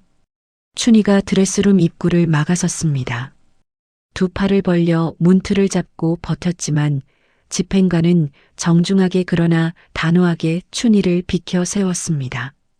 경찰관이 한 발 다가서며 협조해 주시기 바랍니다라고 말했고 춘희의 팔에서 힘이 빠졌습니다. 빨간 딱지가 붙기 시작했습니다. 첫 번째 가방, 척. 두 번째 가방, 척. 세 번째, 네 번째, 다섯 번째. 빨간 딱지가 명품백의 표면에 하나씩 붙을 때마다 춘희의 몸이 한 뼘씩 무너져 내렸습니다. 벽에 기대섰던 자세가 주저앉는 자세로 바뀌었고 마지막 가방에 딱지가 붙었을 때 춘희는 드레스룸 바닥에 완전히 주저앉아 있었습니다. 보석함이 열렸습니다. 다이아몬드 목걸이, 척. 루비 팔찌, 척. 진주 귀걸이, 척. 마지막으로 집행관의 손이 그 진주 목걸이에 닿았습니다. 춘희가 손을 뻗어 목걸이를 움켜쥐었습니다. 이것만은 제발, 이것만은 안 돼요. 집행관이 잠시 멈칫했지만 곧 고개를 저었습니다. 죄송합니다. 춘희의 손가락이 한 개씩 펴졌습니다. 진주 목걸이가 손에서 미끄러져 나갔고 빨간 딱지가 그 위에 붙었습니다. 춘희가 빈손을 내려다보았습니다.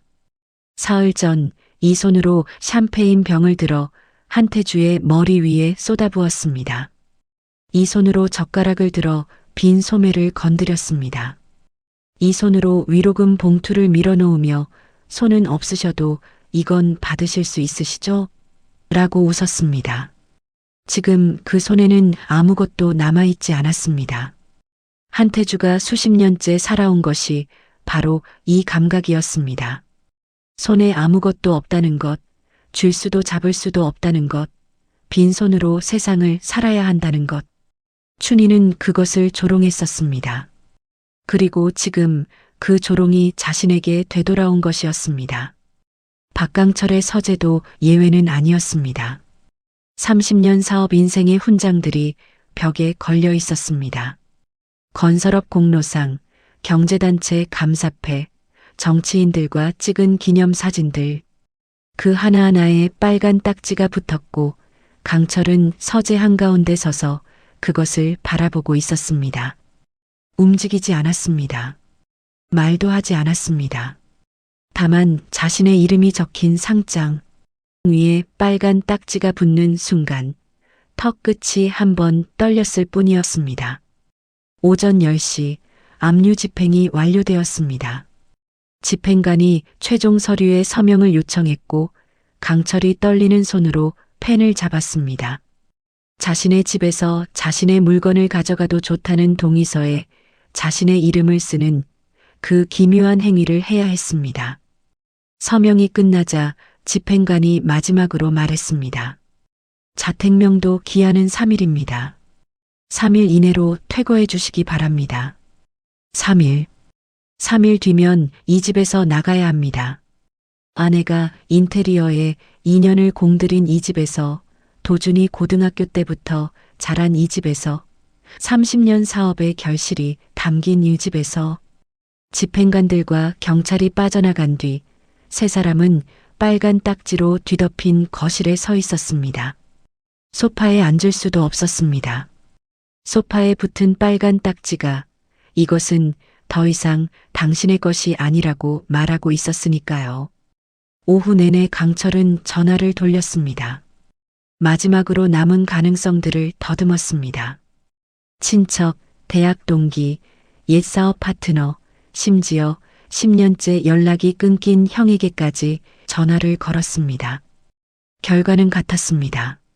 누구도 돈을 빌려주겠다고 하지 않았고 누구도 보증을 서주겠다고 하지 않았습니다.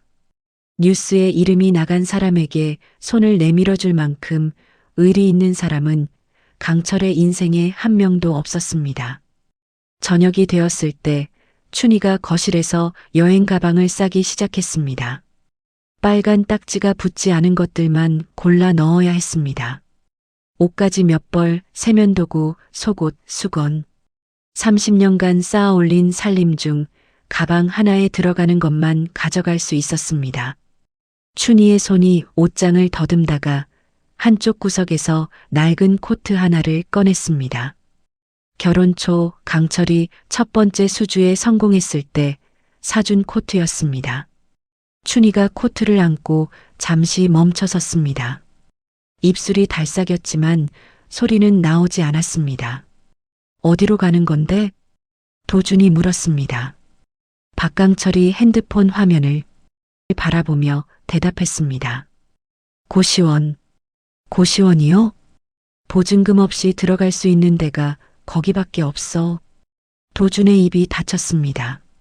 서울대 의대를 졸업하고 대학병원 레지던트를 하던 사람이 고시원에 들어간다는 말을 아버지의 입에서 듣게 될 줄은 꿈에도 생각하지 못했습니다. 3일 뒤 강철 일가는 집을 나섰습니다. 여행 가방 3개. 그것이 전부였습니다.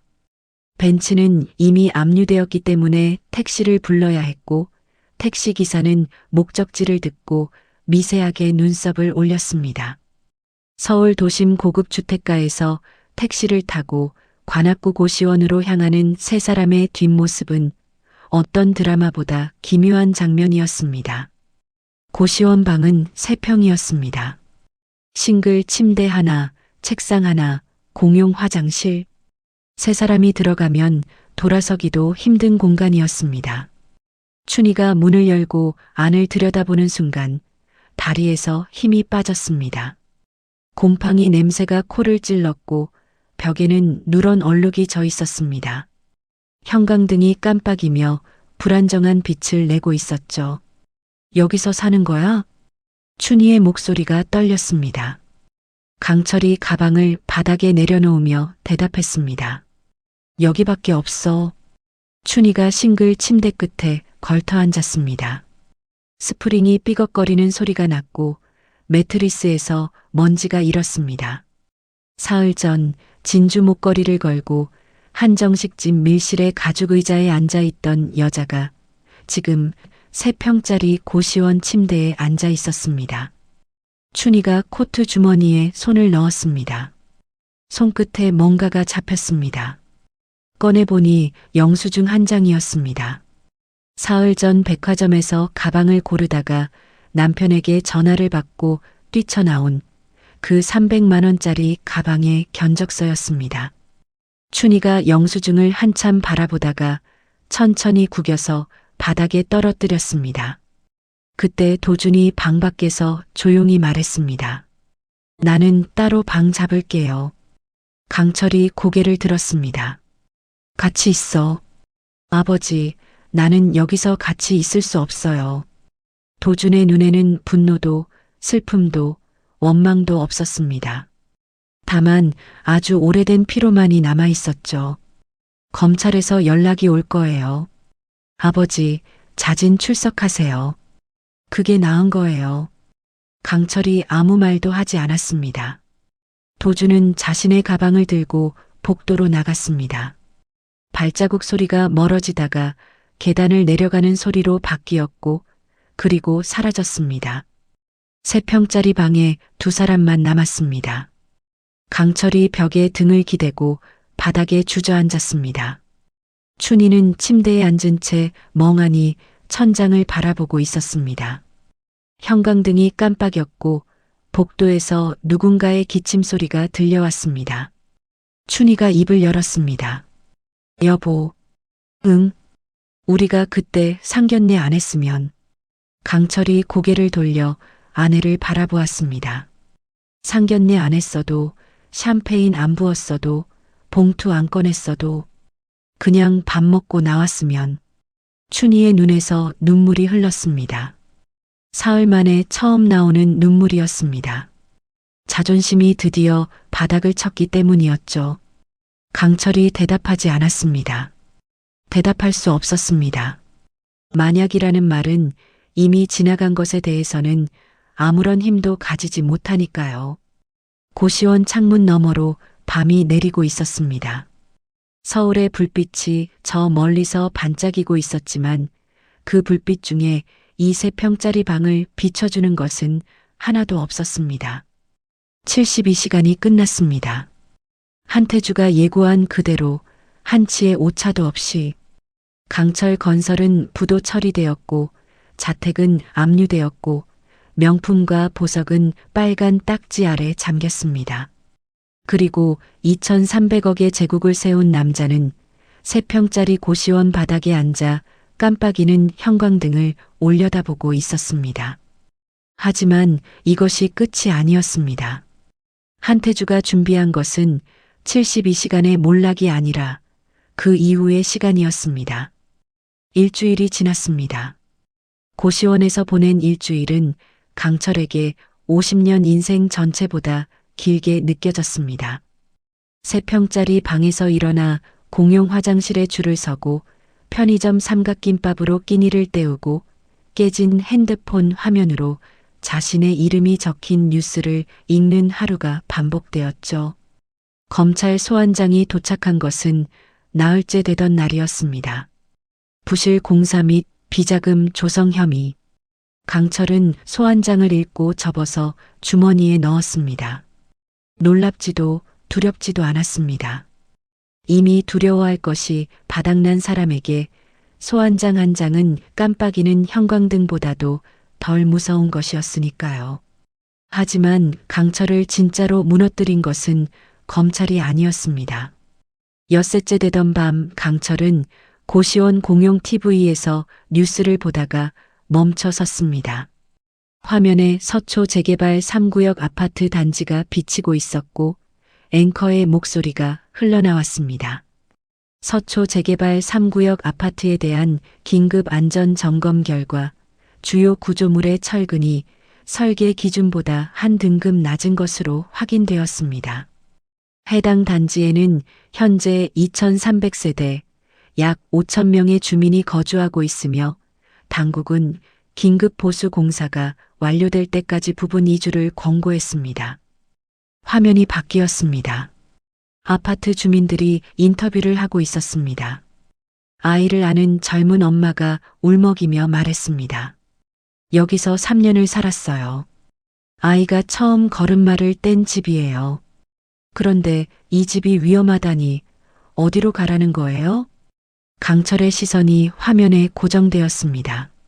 아이를 아는 엄마의 뒤편으로 아파트 외벽이 보였고 그 외벽에는 강철 건설 시공이라는 글자가 선명하게 적혀 있었습니다. 자신의 이름이었습니다. 자신이 지은 건물이었습니다. 자신이 돈을 아끼기 위해 철근 등급을 낮춘 바로 그 건물이었습니다. 30년 전 한태주가 양팔을 잃으며 아이들을 구해낸 것도 무너진 건물이었습니다. 그 연결이 강철의 머릿속을 관통한 순간 무릎에서 힘이 빠졌습니다. 공용 TV 앞 플라스틱 의자에 주저앉은 강철의 입에서 소리 없는 신음이 새어나왔습니다. 돈이 사라진 것은 견딜 수 있었습니다. 집을 잃은 것도 참을 수 있었습니다. 하지만 자신이 지은 건물 때문에 5,000명이 위험에 처했다는 사실은 변명의 여지가 없는 무게로 그의 어깨를 짓눌렀습니다. 그 밤 박강철은 처음으로 울었습니다. 3평짜리 방 깜빡이는 형광등 아래서 벽을 보며 소리 없이 울었습니다. 옆방에서 코 고는 소리가 벽을 타고 들려왔고 복도에서 누군가 라면 끓이는 냄새가 문틈으로 스며들었습니다. 강철의 눈물은 사흘 전 춘희의 눈물과는 다른 것이었습니다. 자존심이 바닥을 친 눈물이 아니라 양심이 바닥에서 올라온 눈물이었습니다. 다음 날 아침 박강철이 춘희에게 말했습니다. 한태주 의장 집에 가자. 춘희가 고개를 들었습니다. 뭐라고? 사과하러 가야 해. 사과? 그 사람이 우리를 이 꼴로 만들어 놓고 우리가 사과를 해? 우리가 먼저 잘못했어. 춘희의 입이 벌어졌습니다. 결혼 30년 동안 남편의 입에서 우리가 잘못했다는 말을 한 번도 들어본 적이 없었습니다. 강철은 어떤 상황에서도 자신이 옳다고 믿는 사람이었으니까요. 여보, 정신이 나간 거 아니야? 정신이 든 거야. 강철이 아내를 바라보았습니다. 충혈된 눈이었지만 그 안에는 이틀 전까지 없었던 무언가가 들어와 있었습니다. 그것은 각성이었습니다. 어젯밤에 뉴스 봤어. 서초 3구역. 내가 지은 아파트에 5천 명이 살고 있는데 철근이 한 등급 낮아. 그 건물이 무너지면 30년 전에 한태주가 몸으로 막았던 일이 다시 벌어져. 춘희의 얼굴에서 반발의 기운이 조금씩 사라졌습니다. 한태주는 양팔을 잃으면서 아이들을 구했어. 그런 사람한테 내가 샴페인을 부었어. 내가 팔이 없다고 조롱했어. 그런데 정작 사람 목숨을 위험에 빠뜨린 건 우리야. 강철의 목소리가 갈라졌습니다. 사과해야 돼. 진짜로. 춘희는 한참 동안 아무 말도 하지 못했습니다. 그러다 고개를 떨구며 작은 목소리로 말했습니다. 도준이한테도 연락해. 강철이 깨진 핸드폰으로 아들에게 전화를 걸었습니다. 도준은 근처 다른 고시원에 따로 방을 잡고 있었죠. 세 번째 신호음에 도준이 받았습니다. 아버지, 오늘 아침에 한태주 의장 집에 간다. 같이 가자. 전화 너머로 도준의 숨소리가 들렸습니다. 알겠습니다. 그것이 전부였습니다. 더 묻지도 더 말하지도 않았습니다. 오전 9시 세 사람은 택시에서 내렸습니다. 한태주의 집은 서울 외곽의 조용한 주택가에 있었습니다. 화려하지 않았습니다. 2층짜리 단독주택에 작은 마당이 딸려 있었고 대문 옆에 한이라는 성씨만 적힌 문패가 붙어 있었죠.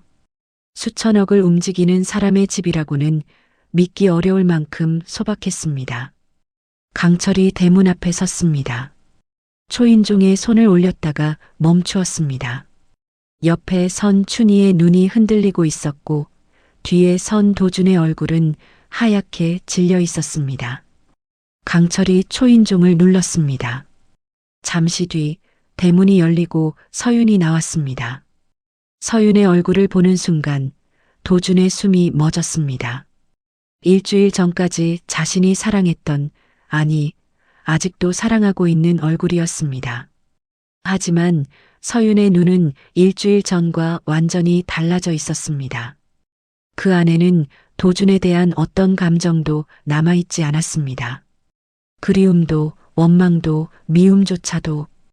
도준이 가장 두려워했던 것은 서윤의 분노가 아니라 바로 이 무감각이었습니다. 서윤이 세 사람을 바라보았습니다.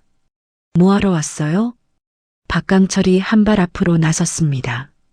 입을 열려 했지만 목소리가 나오지 않았습니다. 30년간 사업을 하며 협상 테이블에서 수천 번 말을 해온 사람이 이 2층짜리 집 대문 앞에서는 한마디를 꺼내지 못했습니다. 강철의 무릎이 꺾였습니다. 천천히 그러나 분명하게 아스팔트 바닥에 무릎을 꿇었습니다. 양복 무릎이 거친 바닥에 닿는 순간 찢어지는 듯한 소리가 났지만 강철은 개의치 않았습니다. 두 손을 바닥에 짚고 이마를 아스팔트에 대었습니다. 한 의장님, 잘못했습니다. 이마가 바닥에 닿는 순간 작은 소리가 났습니다. 둔탁한 뼈와 아스팔트가 만나는 소리였습니다. 강철이 이마를 들었다가 다시 바닥에 대었습니다. 한 번, 두 번, 세 번.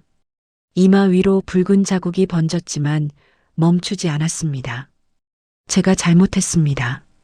사람을 사람으로 보지 못한 제가 잘못했습니다. 서윤의 얼굴에 아무런 변화가 없었습니다. 다만 뒤로 한 발 물러서며 대문 안쪽을 바라보았습니다. 마당 안쪽 현관에 한태주가 서 있었습니다. 빈 소매가 바람에 가볍게 흔들리고 있었고 표정은 읽을 수 없었습니다. 춘희가 남편 옆에 무릎을 꿇었습니다. 3평짜리 고시원에서 여기까지 오는 택시 안에서 춘희는 한마디도 하지 않았습니다. 하지만 남편이 바닥에 이마를 찢는 모습을 보는 순간 자신이 해야 할 일을 깨달았습니다. 아니, 자신이 하지 않으면 안 되는 일을요. 춘희가 무릎을 꿇고 오른손을 들어 올렸습니다. 철서? 자신의 왼쪽 뺨을 때렸습니다. 이 손으로. 철서? 오른쪽 뺨을 때렸습니다. 이 손으로 어르신 소매를 건드렸습니다. 철서? 이 손으로 돈봉투를 밀었습니다. 철서? 이 손으로 샴페인을 부었습니다. 춘희의 뺨이 붉게 부어올랐습니다. 하지만 손은 멈추지 않았습니다. 1대, 2대, 3대, 4대.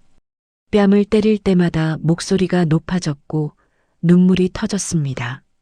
닦아줄 손이 없는 분한테 닦을 수도 없는 걸 부은 겁니다. 이 손이 5대, 6대, 7대. 서윤이 참다 못해 소리쳤습니다. 그만하세요. 하지만 춘희는 멈추지 않았습니다. 8대, 9대, 10대. 입술이 터져 피가 번졌고 뺨은 부풀어 올라 원래 얼굴의 윤곽을 잃어가고 있었습니다. 상견례 날 진주 목걸이를 걸고 태주의 빈 소매를 조롱하던 그 얼굴이 지금은 자기 손에 의해 무너져 내리고 있었습니다. 한태주가 마당에서 대문 쪽으로 걸어왔습니다. 빈 소매가 흔들릴 때마다 아스팔트 위에 세 사람이 더 깊이 고개를 숙였습니다. 한태주가 춘희 앞에 멈춰 섰습니다. 그만하시오. 춘희의 손이 공중에서 멈췄습니다. 11번째를 때리려던 손이 한태주의 한마디에 얼어붙었습니다. 춘희가 부어오른 얼굴을 들어 한태주를 올려다보았습니다. 눈물과 피가 뒤섞인 얼굴이었습니다. 의장님, 제가 잘못했습니다. 사람이 아니었습니다. 저는. 한태주는 대답하지 않았습니다. 다만 춘희의 부어오른 뺨을 잠시 바라보다가 시선을 박강철에게로 옮겼습니다. 강철의 이마에는 아스팔트에 찌은 자국이 선명했고 양복 무릎은 찢어져 있었습니다. 도주는 3걸음 뒤에 서 있었습니다. 부모가 바닥에 이마를 찍고 뺨을 때리는 모습을 지켜보면서 도준의 다리가 떨리고 있었습니다. 하지만 그의 시선은 부모가 아닌 서윤에게 고정되어 있었습니다. 대문 안쪽에 서서 이 모든 것을 지켜보고 있는 서윤의 얼굴에서 도준은 자신에 대한 마지막 감정마저 사라졌는지를 읽으려 하고 있었습니다. 도준이 서윤에게 다가갔습니다. 서윤아. 서윤이 고개를 돌렸습니다. 도준을 정면으로 바라보았지만 그 눈은 도준을 관통하고 있었습니다. 마치 투명한 사람을 보듯이 도준의 무릎이 꺾였습니다. 아스팔트 위에 무릎을 꿇더니 서윤의 발 앞에 이마를 대었습니다. 미안해. 내가 잘못했어. 서윤이 한 발 물러섰습니다. 상견례 날 아버지가 샴페인에 젖었을 때 내가 막았어야 했어. 내 손을 뿌리치지 말았어야 했어. 그만해라는 말 대신 내 편에 섰어야 했어. 도준의 목소리가 갈라지기 시작했습니다. 돌아가도 돼? 다시 시작해도 돼? 나 정말 잘못했어, 서윤아. 제발. 도준이 서윤의 발목을 잡았습니다. 오열이 터져나왔고 어깨가 흔들렸습니다. 서울대 의대를 졸업한 당당한 청년의 모습은 온데간데 없었고 서윤의 발 앞에 엎드린 것은 자신이 저지른 일의 무게에 짓눌린 한 사람이었습니다. 서윤이 도준을 내려다보았습니다. 한참을 아주 오랫동안 내려다보았습니다. 서윤의 머릿속에 상견례 날의 장면이 스쳤습니다. 도준에게 멱살을 잡고 울부짖었을 때 도준이 자신의 손목을 떼어내며 고개를 돌렸던 그 순간 그만해 서윤아 그 한마디가 서윤의 세계를 끊어놓았습니다. 그리고 그 직후 아버지의 머리 위로 쏟아지는 샴페인을 바라보며 비명을 질러야 했던 그 순간을요. 서윤이 현관 안쪽으로 돌아갔습니다. 도준이 고개를 들었습니다. 서윤이 사라진 현관을 바라보며 입술이 떨렸습니다.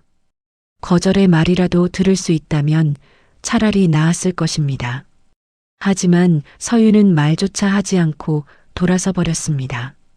잠시 뒤 서윤이 다시 나왔습니다. 손에 무언가를 들고 있었습니다. 비닐봉지 안에 담긴 감색 천. 도준이 그것을 알아보는 데는 한순간이면 충분했습니다. 상견례 날 서윤의 아버지 한태주가 입고 있던 감색 정장이었습니다. 양쪽 소매가 접혀 박음질된 동네 수선집에서 맡긴 그 양복. 왼쪽 소매 안쪽에는 아직도 샴페인 자국이 남아 있었습니다. 서윤이 세탁기에 넣으려다 말고 그대로 보관해 둔 것이었죠. 서윤이 비닐봉지에서 정장을 꺼냈습니다. 감색 천이 펼쳐졌고 샴페인의 얼룩진 빈 소매가 바람에 흔들렸습니다. 서윤이 그 소매를 도준의 얼굴 앞에 내밀었습니다. 맡아봐. 도준이 고개를 들어 소매를 바라보았습니다. 열흘이 지났지만 샴페인의 달콤하고 쓴 냄새가 아직 희미하게 남아 있었습니다. 이게 무슨 냄새인지 알아? 도준이 대답하지 못했습니다. 내 아빠가 맡은 냄새야. 닦을 수도 없이 그냥 앉아서 맡아야 했던 냄새야.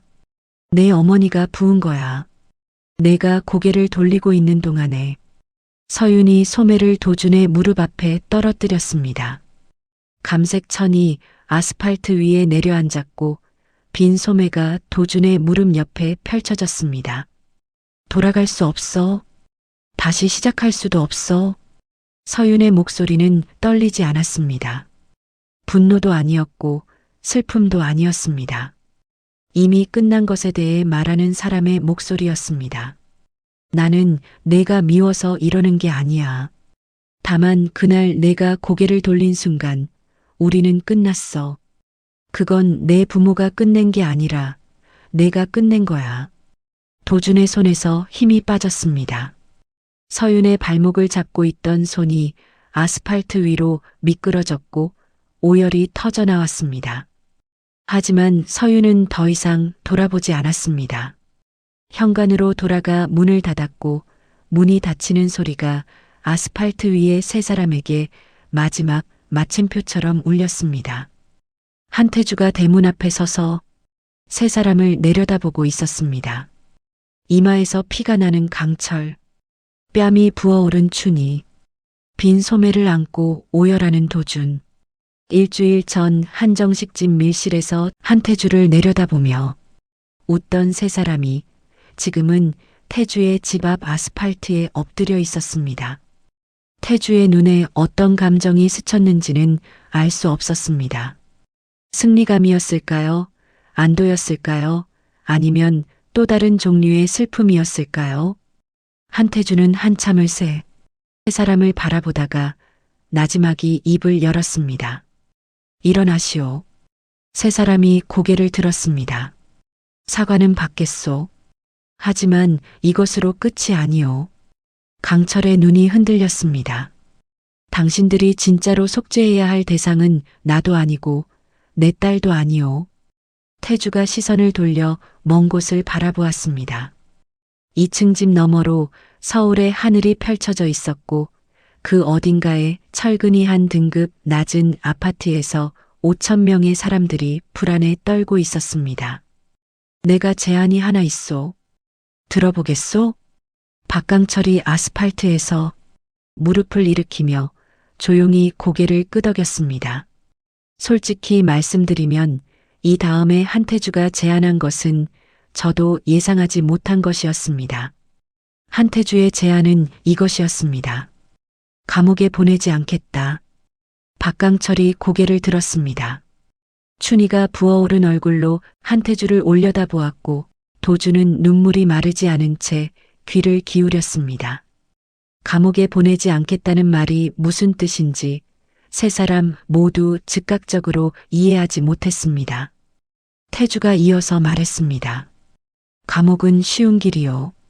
몇 년 갇혀 있다가 나오면 끝이니까. 나는 당신들에게 쉬운 길을 주고 싶지 않소. 강철의 눈이 흔들렸습니다.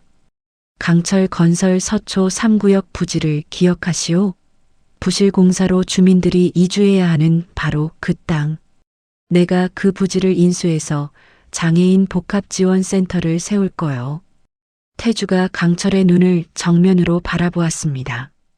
당신 셋이 거기서 일하시오. 침묵이 흘렀습니다. 박 회장, 당신은 청소부를 하시오.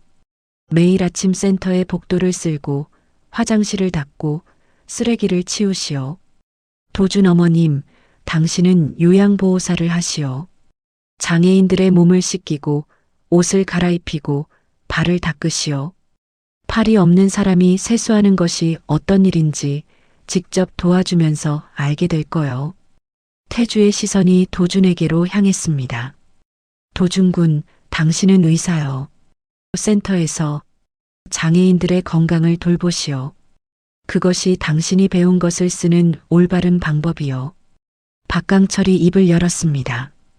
기한이 있습니까? 한태주가 고개를 저었습니다. 없소, 그 두 글자가 가슴에 내려앉았습니다. 기한이 없다는 것은 평생이라는 뜻이었습니다. 대신 조건이 하나 있소. 검찰 수사에 전면 협조하고 서초 3구역 보수 공사 비용을 개인 자산으로 충당하시오. 남은 자산이 얼마 안 되겠지만 있는 것은 전부 쓰시오. 그래야 당신이 위험에 빠뜨린 5천 명의 사람들이 안전한 집으로 돌아갈 수 있소. 박강철이 고개를 숙였습니다.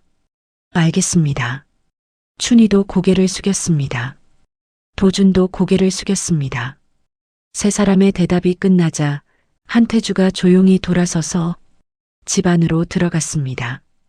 대문이 닫혔고 아스팔트 위에 세 사람만 남았습니다.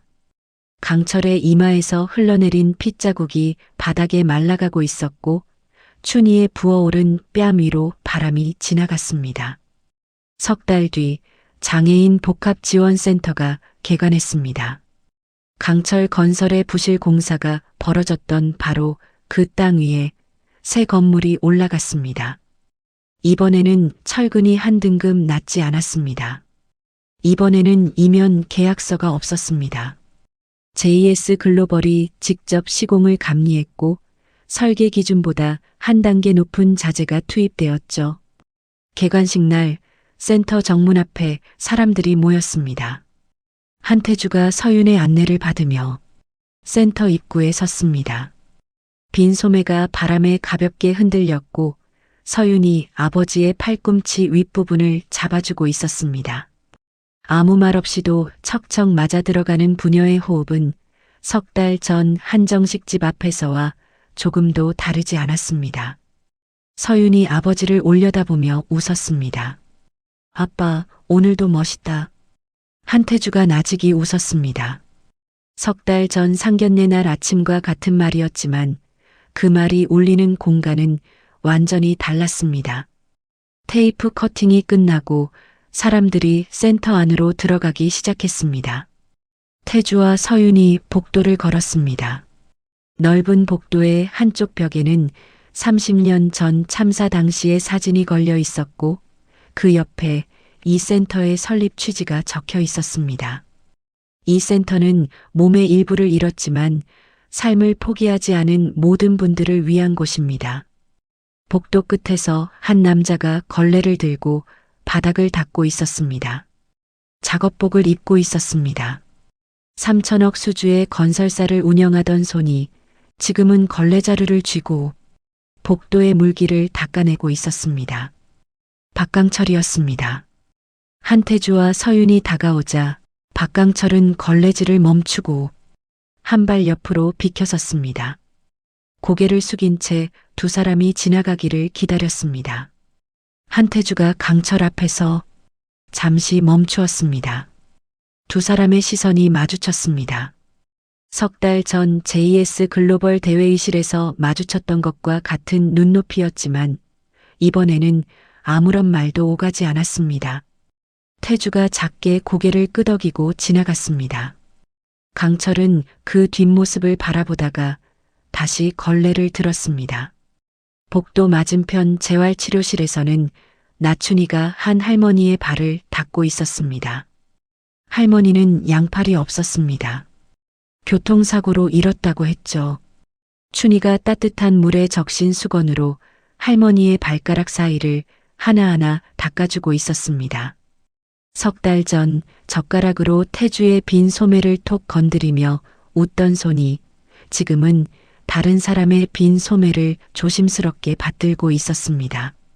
할머니가 춘이를 올려다보며 말했습니다. 아가, 손이 참 따뜻하구나. 춘이의 손이 멈추었습니다. 고개를 숙인 채 잠시 움직이지 않다가 목소리를 가다듬어 대답했습니다. 감사합니다, 어머님. 그리고 센터 1층 진료실에서는 도준이 환자를 진료하고 있었습니다. 흰 가운을 입고 있었지만 대학병원의 흰 가운과는 무게가 달랐습니다. 이곳에서 도준은 서울대 의대 출신의 촉망받는 전문의가 아니었습니다. 장애인들의 상처를 돌보고 재활치료를 설계하고 보조기구를 맞춰주는 한 명의 의사였습니다. 진료실 창문 너머로 도준은 서윤이 아버지와 함께 센터 마당을 걷는 모습을 보았습니다. 서윤은 도준을 보지 않았습니다. 아버지와 나란히 걸으며 무언가를 이야기하고 있었고 아버지가 고개를 끄덕이며 나직이 웃고 있었죠. 도준은 창문에서 시선을 거두고 다음 환자의 차트를 펼쳤습니다. 후회는 매일 했습니다. 상견례 날 고개를 돌리지 않았더라면 그만에 서윤아 대신 서윤의 편에 섰더라면 지금 저 마당을 서윤과 함께 걷고 있었을 것입니다. 하지만 그 후회를 말로 꺼낼 자격이 자신에게는 없다는 것을 도준은 알고 있었습니다. 남은 것은 이 진료실에서 하루하루 환자를 돌보며 말이 아닌 행동으로 속죄하는 것뿐이었습니다. 센터 마당의 벤치에 태주와 서윤이 나란히 앉았습니다. 오후의 햇살이 두 사람의 어깨 위에 내려앉았고 마당 한쪽에서는 휠체어를 탄 아이가 보조교사와 함께 웃으며 공을 던지고 있었습니다. 한태주가 그 아이를 바라보며 입을 열었습니다. 서윤아. 응, 아빠. 아빠가 30년 전에 양팔을 잃었을 때 세상이 끝난 줄 알았다. 서윤이 아버지를 올려다보았습니다. 근데 내가 태어나더라. 팔이 없어도 너를 안을 수 있었어. 팔꿈치로 젖병을 기울이고 어깨로 내 등을 토닥이고 이마로 내 이마를 부비면서 태주가 나직이 웃었습니다. 팔이 없어서 못하는 건 많았지만 사랑하는 데는 팔이 필요 없더라. 서윤의 눈가에 물기가 번졌습니다. 아버지의 빈 소매가 바람에 가볍게 흔들렸고 서윤은 그 소매 위에 자신의 손을 조용히 올려놓았습니다. 빈 소매 위에 놓인 딸의 손. 30년 전 잃어버린 팔 대신 서윤의 손이 거기 있었습니다. 두 사람은 한참 동안 말없이 앉아 있었습니다. 마당에서 아이의 웃음소리가 울려 퍼졌고 복도 어딘가에서 걸레가 바닥을 훔치는 소리가 들려왔습니다. 그리고 재활치료실에서는 손이 참 따뜻하구나라는 할머니의 목소리가 문틈으로 새어나오고 있었습니다. 태주는 눈을 감고 오후의 햇살을 받았습니다. 빈 소매 위에 놓인 딸의 손이 따뜻했습니다. 30년 전 무너지는 건물 아래서 잃어버린 것은 양팔이었지만 그 대신 얻은 것은 이 따뜻함이었습니다. 그것으로 충분했습니다. 혹시 길을 걷다가 빈 소매를 흔들며 걸어가는 누군가를 마주친 적이 있으신가요? 그 소매 안에 아무것도 없다고 생각하셨을지도 모릅니다. 하지만 거기에는 한때 누군가를 지키려 했던 팔이 있었을 수 있습니다. 무너지는 세상 아래서 아이들을 감싸 안았던 팔이, 새벽마다 딸의 젖병을 기울이던 팔꿈치가, 사랑하는 사람의 눈물을 닦아주고 싶었던 손가락이 있었을 수 있습니다. 없는 것을 보지 마시고 거기에 있었던 것을 떠올려 주십시오. 모욕 대신 존중을, 조롱 대신 이해를 선택하는 일은 그리 어렵지 않습니다. 다만 한 번 상대의 빈자리를 채워온 시간을 상상해 주시는 것만으로 충분합니다. 오늘의 이야기 여기까지입니다. 고맙습니다.